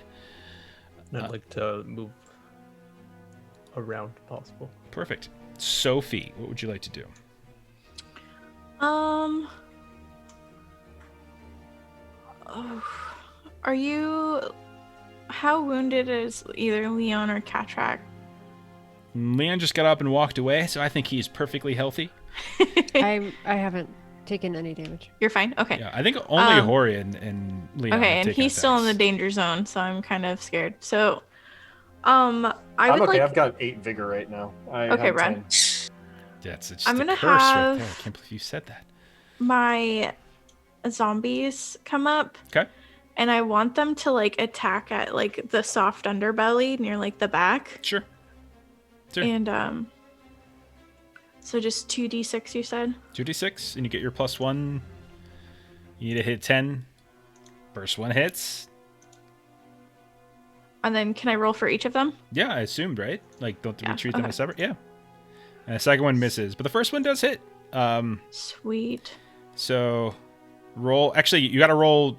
Don't forget their attacks. So you got to roll 3d6s. So roll 1d6 for the first one. Now we'll roll 4. another d6 for the second one. All right. So 1. the second one's still gonna miss. The first one you'll do 4 damage. damage. 5 damage. 5 damage because of the okay. No, just 4. You don't add brawn. You don't add brawn to damage. Okay. It's just it's just the die. Yeah. Okay. Yeah, and so you're just this thing just starts to they're scratching away at the underbelly, like where the tail is kind of reeling up, and you can see a little bit of the hindquarters, and it's just racking away at it. And then I'm gonna spend my actions in another point of grip to summon another corpse. Okay. So this one's gonna be a little further away. So this one's gonna take a little bit longer for it to come in, but you can kind of see where it popped up. Cool. Glad I anticipated Thank you for having this. little things for me. Okay. Yeah, I assumed this was your thing, so might as well be ready. Okay. Hohrion, you get to do something. What do you want to do? Get So you. I saw O'Hare remove the shield and like toss it out of her side or something, right? Absolutely. Okay, and since this dragon's mouth could comfortably fit me, I'm assuming he is like just a grape in the mouth of this dragon, right? Oh yeah, it's tiny. Okay, I want to attempt to Spartan kick O'Hare down the dragon's throat. Okay. Roll an attack on O'Hare. So we'll call it a brawn. Okay. I will say this though. You're gonna have to climb up and sort of grab on to like the mouth a bit. So it's gonna push you in danger potentially when the dragon comes around. But yeah, absolutely, you can go ahead and kick into it. So roll your attack. Yeah, it's worth the risk. I okay. think it's worth it for sure. What's Okay, your let's see. AC there, O'Hare? What's your armor? It is 8. It's 8. Do you want to burn grip to reroll anything? Corey? Oh, absolutely. Okay, so burn that grip. Oh, dude, it's an attack. So roll an extra d6. You might not even have to burn a grip. Roll an extra d6. All right. Everybody just calm down. 3 plus 3 plus 2 is going to be 8, and so yes, that's a success. As you hit him, and that will just push him into the throat of this creature.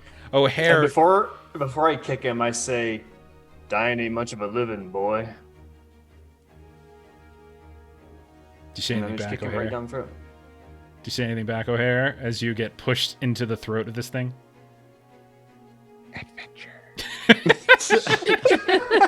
Okay, right. So you are now lodged in this thing's throat. It's going to go ahead on its turn, and it's just going to go, and O'Hare is gone. Could he potentially hang on to the uvula or whatever that dangles? O'Hare, roll a witch check. See if you can Yeah, dangle from the uvula or something. I want to respond. Can I respond as pulling out my sword and stabbing into his throat and dragging it down with me? Oh God. Into the dragon? You feel no desire to harm this creature. Okay. All right. Okay. Yeah. Yeah, So none whatsoever. Just this poor creature. You don't know why everyone else is attacking it, but it's. But you can roll a witch check if you want to try to scramble out. I did, and it looks like my luck has finally run out. And you have been swallowed. Can you burn any grip? I only have one, so if I burn it, does that kind of do You that? can reroll the I one. think, If you burn I it, think I think he if has you one burn it, grip. you die. you can take an Oh. you can take a affliction and get 5. reset it to 5 or excuse me an injury. You take an injury to reset it to 5. Yeah. Okay, so let's roll your injury. You, whatever that is. Oh, you lost a foot and a As leg. it swallows, one of your legs just rips off from the intense force of the suction of this thing's swallow. But you can go ahead and burn the grip now and try to climb out. Go ahead. You're a pirate. You can't. So you're just flailing around right at the base of the throat of this thing, missing a leg, bleeding to death. Wait, doesn't that make it a success? He rerolled the 1 as a 6, so he's got a 1. A 6 and Oh, a 3, sorry. making I it thought he 9. did like a full reroll. Yes. So you do scramble back out and you like flop down on the ground, missing a leg. Then this thing's going to go ahead and swipe at, let's see. There's 1, 2, 3, 4 different, looks like there's 4 different targets. 1, Hohrion, 2, Leon, 3 and 4 will be the zombies. It'll be a zombie. It'll be zombie number 3. So this thing's just going to bite. This is a heavy attack with only +2 now because its brawn is reduced. That'll be a success, even with 2 1s. I should be able to do. Yeah, I only do 1 damage, unfortunately. They turn. We'll say it turns around and kind of naps at its butt a little bit back where the zombies are. O'Hare, you are on the ground. You're missing a good chunk of your leg, probably from the knee down. You're bleeding. But when you look up this creature, you just can't hate it for some reason. You don't want to hurt it. Like you know that it's in pain, that there's something wrong with it, and like you just, why won't these people help it? What do you want to do? Can I attack Hohrion? Yeah, You sure. can try. You can certainly try. And I'll pull out my my short sword. Okay, go for it. Roll an attack. What are you gonna do? Bleed on me, Stumpy? Yeah, are you just trying to swipe from the ground because you don't have a leg? It's fine. He's got another. He has a leg. He doesn't have 2 legs. There's 2 legs, Ashley. I mean, come on. I'm assuming you're in pain. No, because I'm with. All it does, it takes 2 turns to move a zone, and you don't have to move a zone. You're in the same zone, and it's against the odds or impossible on tasks you need 2 legs for. You don't need 2 legs to attack them. So Oh, okay. roll like normal. It's fine. So it's a brawn. You're using a short sword. Should be wits, I believe. Yeah. Now my question is, because I seem somewhat useless? Could it be an upper against the or a upper hand because no one would expect me to attack Hohrion? I just watched you rip the shield out of his I'm mouth. not That's why going to I give kicked you in the you. throat. I'm not going to give you upper hand for this. If I did, I would give you against the odds for also missing a leg and just got spit out of a dragon. So like, Let's everybody calm we're down. just gonna call it even and say roll it normal. I think that's fair. Damn. Can Uh, I re-roll that one with my grip? well, no, you gotta when you attack 3d6s, man. So roll an extra d6. I hit the wit though. Oh. You roll the attack. The wit just tells you what you're adding to. Yeah, just go ahead and roll an Oh, extra d6. okay. So Just go 3d6s roll. All right, Good. so That was a really good one. you can get up to what's your AC, Hohrion? 9. Okay, he can get to 11, so he hits you for 1 damage. Because he's got a 6, a 4, and a 1. The 6, the 4, plus his 1 bonus gets to 11. One uses the 1 die for damage. So you take 1 Can point I of damage. burn a lower one to re-roll for more damage? If you want to burn a grip, you can go ahead and re-roll one of the d6s. I don't think I'm lasting much longer here, so I'm gonna do as much as I can. Okay, go for it. Roll a d6 to burn. I got an odd feeling people might not be thrilled with me. I don't understand why. Wonder why. Okay, you do 2 points of damage to him. Got him. And you take a point of grip. All right, Katrek. This thing it's been getting stuff dropped on it. Its chest is on fire from where you've been firing away at it. That fire is now extended to the shoulder, the hair. What do you want to do? I am down on 1 grip, so I think I'm just going to do a regular attack. Don't forget, you can go ahead and take a consequence. Take an injury right now. All right, I'll see. Okay. Mine is a dwarf, remember. All right. It's So a different table. no, that's for afflictions. So Oh, okay. let me double check something really quick. So when you want in combat, you can.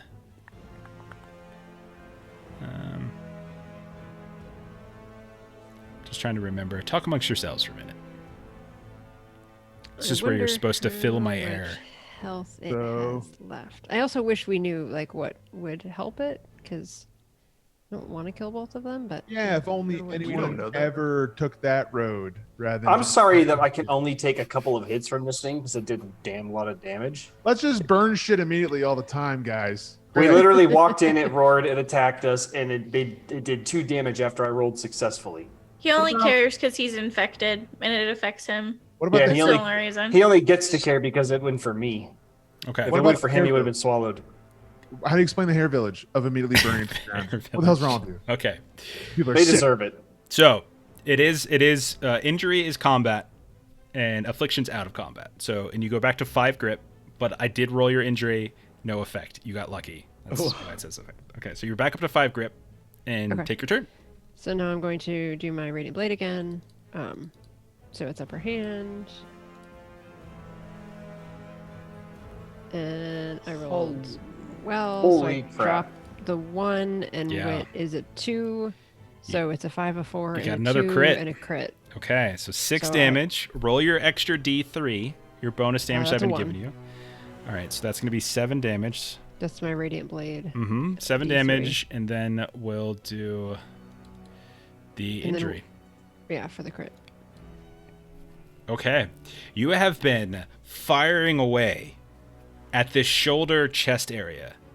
And finally, you can see like this huge tear in that big tether that is like this weaved, braided piece of hair. And its arm just sort of flops down. And you see it kind of rip at a certain point. And its whole left arm now is just limply hanging by a few hairs, seemingly useless. How is it looking? Not good. It's still got more health than all of you probably combined, but it's yeah. You guys have done really well. Really well. Leon, it's over to you. You guys have been thinking smart, using the terrain, using your shit. Good times. Then there's Justin, who's just been doing great fun and flavor. I basically I enjoyed it. Yeah. I cut Hohrion's toenails for him. That's what I did. So. I'm gonna follow up with some more arrows here. Okay. How is that fire going on its chest, by the way, with the hair? I've already described it. It's slowly moving. You're not getting anything like it's not getting caught on fire. Like Okay. she's getting Does every it time. stink? Actually, every time she's attacked, I've given her an extra D3 for damage. Okay, that's Every what I single thought. I was time. just checking. Okay. So the last one, then I would get another extra D3 for the Radiant Blade then. Okay, roll it. I'm gonna. Oh, All right, One. so one more. Okay.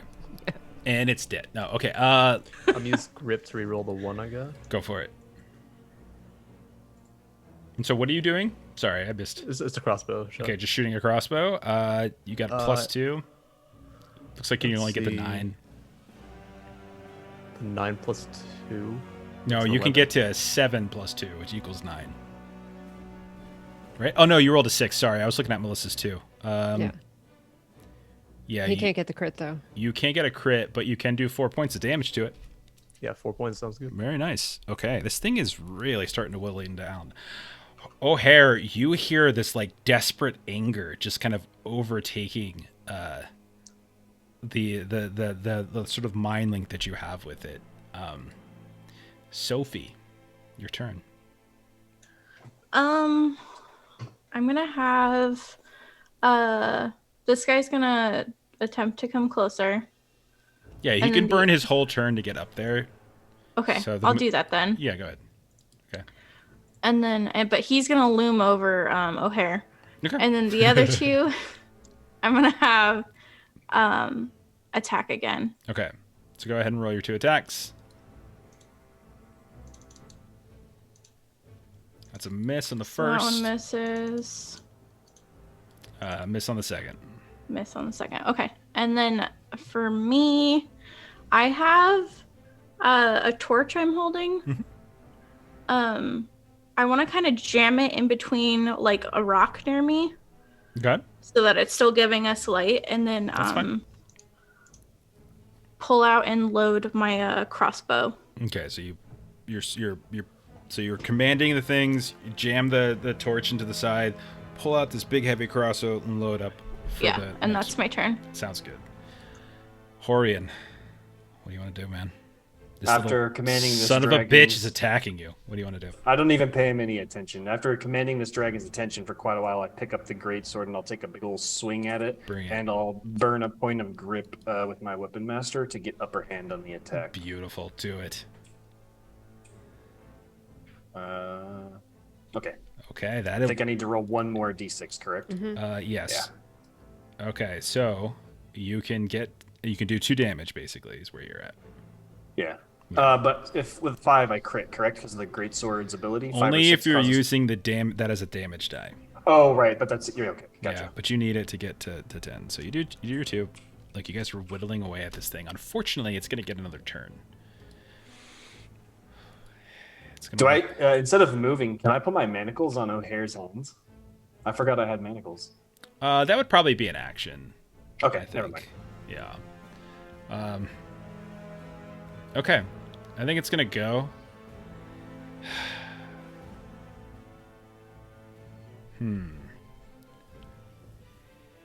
This is not a stupid creature.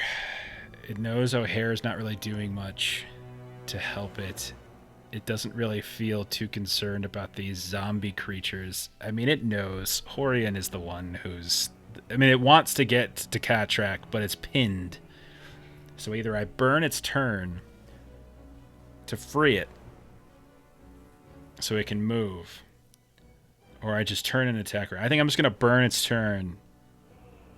I'm going to burn its action. It's going to shake itself, and then it's going to... Its wings will start to flap loosely, and it'll kind of do this really limp kind of fly, sort of scramble over. It's dragging the arm that's hanging just by a few limp threads, and it's going to stomp right over top of Leon, and so that it's right on top of both Cattrack and Leon at this point. Hohrion, I think all it's really doing is just maneuvering around you as opposed to like kind of leaving your space. But I will say that I have to roll to avoid the 2 zombies in the back to see if anything happens with them. So let me do that. Hohrion in a moment of insecurity calls out, "Am I not enough for you?" Go ahead. Go ahead and roll 2 attacks with your zombies, as it doesn't really pay attention to them, so they're just going to get free swings off of it as it's lumbering towards Cattrack. Yeah, that'll be... They get +1, right? So that'll be 3 damage on the Yeah. first. Yeah, first one hits. Roll a second. All right. Holy crap. Okay. So 3 more damage. 2 damage this time. Oh yeah. You were right. Sorry. So, okay, but still, that's 5 free damage. All right, that's its turn as it's on its last legs. O'Hare, you hear in your mind a cackling glee from the chaotic level as underneath that quiet voice screams out like, "No, fools!" And that's all it says. I'm gonna take a shot with my crossbow at Hohrion. You're O'Hare, and then there's Hohrion. So are you shooting at yourself? That's it. I'm done. Go ahead and shoot at Hohrion. Yeah, go ahead. Roll. 3d6, right? 3d6s. Add your wits. Okay. He can get. Do you have any wits bonus, Justin? 1. Okay. He can get to an 8. I have an armor of 9. It just. You hit him, but the bolt just careens harmlessly off the plate. I'd like to point out that my back's to O'Hare. I haven't even paid any attention since he swiped at my ankle. And Katrak, there is now a giant creature in your face. Yeah, I mean, none of us know anything about what's No. been going on, so I'm just gonna go with a throwing knife this time, now Okay. that I'm short distance. So I'm gonna Radiant Blade again. And I'm going to 1, 2, 3, 4. So you're still going to try to fire at it. Like, it's right up in your business. Yeah. All right, so I only have a longbow and a throwing knife. Okay, so if- I'm doing a throwing knife. okay, so you're just kind of like stabbing at it with a knife. Okay, that's fair. Yeah, I've got 2, so I'm dropping the 2, so I've got 5 and 3 plus 2 will hit it, and that leaves 5 for damage plus a d3, which is a 1, so 6 damage. Okay. And then the d3 for the fire, Okay. which is... Are you rounding up or down? Well, it's just a 5 and a 6 is a 3. It's 3. 3, damage. okay. So, Describe your kill. so this thing is kind of gone on top of us. It's climbing toward. It's sort of lumbering towards you. So what I'm actually going to do is I am going to basically find a soft spot that's kind of right by where the where I just kind of took the arm off, and I'm just gonna kind of jump up because I'm a dwarf. I'm just kind of sink my knife into it and leave the knife there, Okay. and then run away. With that, the creature and falls. O'Hare, you hear in your mind, fools. You hear the quiet voice that was desperate to get out just fades away, and all there is left is this sort of like distant cackle that's still there as this thing just heaves and just flattens, not moving. So, what are all you doing? I walk up to O'Hare and I put the manacles on him. Fair enough. Has any type of like power over me subsided? Have I gained some sanity back or anything? You Or- you haven't lost any power. You still have full agency. The only thing is that you just haven't felt a desire to attack this creature. You still look at this dead creature with a strange amount of reverence. Like this is like almost like a king or a queen and you're its servant type of deal. But other than that, you have free agency. I'm gonna, as my shackles are on, I'm gonna kneel, lower my head, and say, "You will now go on the world's greatest adventure." Okay. What are the rest of you doing? I'll pile some firewood around it and then use my torch and tinderbox to Sure. light everything up and just say, just to make sure this hair and whatever doesn't go too wild. Okay. So you take some time, pile up the firewood like you said, light the torch. You start going through the rest of the tomb, and you find that there's more of those like obsidian blades in all of these places. You also notice that these statues have these huge black gems in them. You tear them out, pull them with you. You find in some of the sarcophagi all sorts of jewelry. It takes a little while to push the stone off, but you start to collect it, and you have a fairly significant haul that any crypt digger company would be very impressed with. So you pile it up, and you begin sort of trekking back, first to the village of Bromwell, the whole way. Like, you have O'Hare in chains. And then you keep heading southward past the pond. You see the old woman Hepa again, who gives you a strange wave as she looks at you. When you pass through Bromwell, there were even fewer people than you remember. You look down by the graveyard and you swear vaguely you see shapes moving around, but you don't have time for this. You've got treasure, you've got what you've came for, and you've got to do something about O'Hare. As you're leaving the valley, O'Hare, you hear a voice in your head that just says something along the lines of, "You have done well, my subject. I shall rise and be reborn, the main queen, and this shall be my domain. When you are free once more, return here for your prize." And that's the last thing you hear. And as you move past the range of the valley, you kind of get a little bit of a wooziness to you. Your head collapses, kind of black out for a bit, but eventually you wake up. You're in your crypt digger company camp. People are turning on you, like they're just deciding over what they're going to do. And eventually they decide that they're going to, it's like, no, there's only, you turned on your crew. You tried to kill them. There's only one punishment for that. And so they erect a gallows and throw a little rope, down, and they hang old O'Hare. Can I escape? Oh, no. And your neck just completely snaps, and you die. Sometime later, you don't know how long, your eyes open once more. And you look around, and you are in the familiar valley of Bromwell.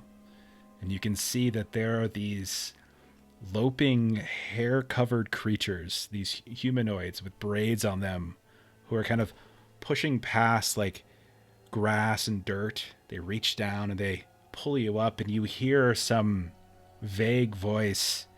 It's rough and terrible, as these are beings made of hair who just says, "Welcome, brother.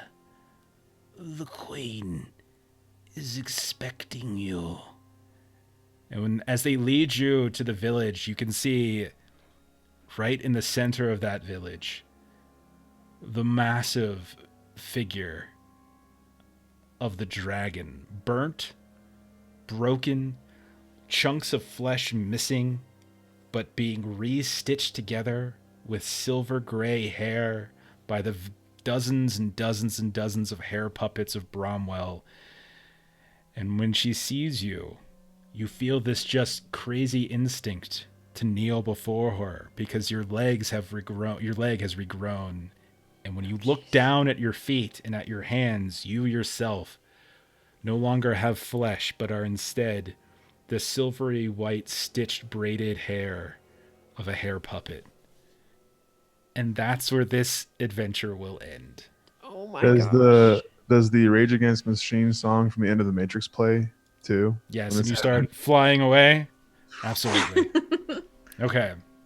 So that is the end of white hair, or at least the way we played it. So Nice. okay, Goodness. you guys won, sort of. You sons of bitches. You also kind of lost, but hey, you don't give a shit about Bromwell. You just wanted treasure, and you got treasure. The valley, unfortunately, is plunged into a decades-long reign by a undead hair dragon that is the strange curse that has befallen it by the eldritch trickster god Krek. There's all sorts of like this weird stuff as well. But yeah, you guys got out of there, and only O'Hare died. Empires rise, empires fall. They can have their Hey, hair city until you're it crypt falls. diggers. You're not heroes. You're crypt diggers. You're out for the cash. Yeah, we got it. In Well flesh. done. That was awesome. Good. I agree. That Yeah, was a lot of cash fun. and flesh. Okay. So let's close it down. Justin, you streaming anytime soon?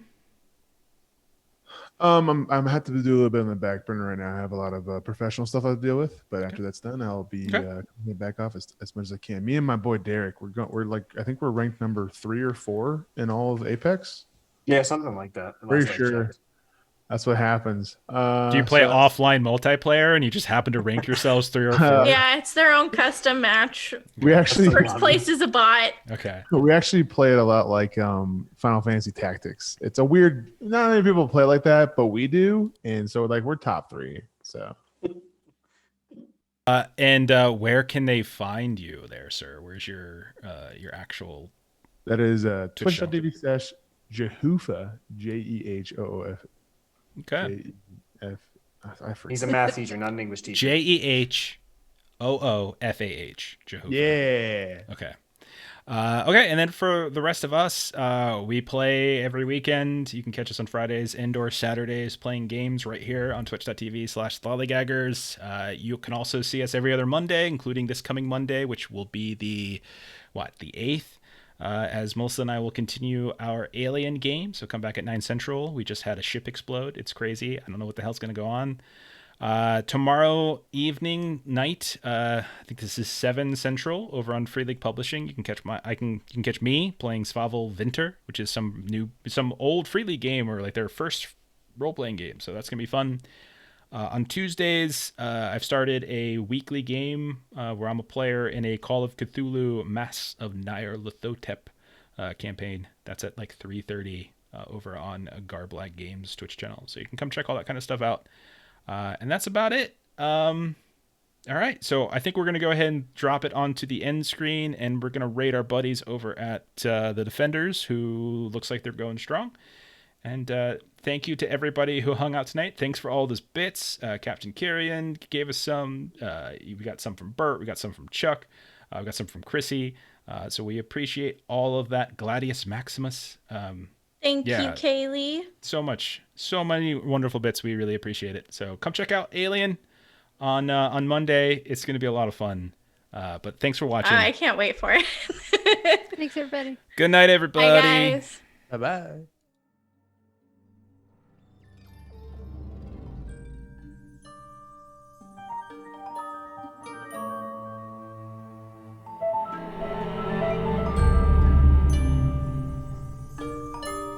Thank you.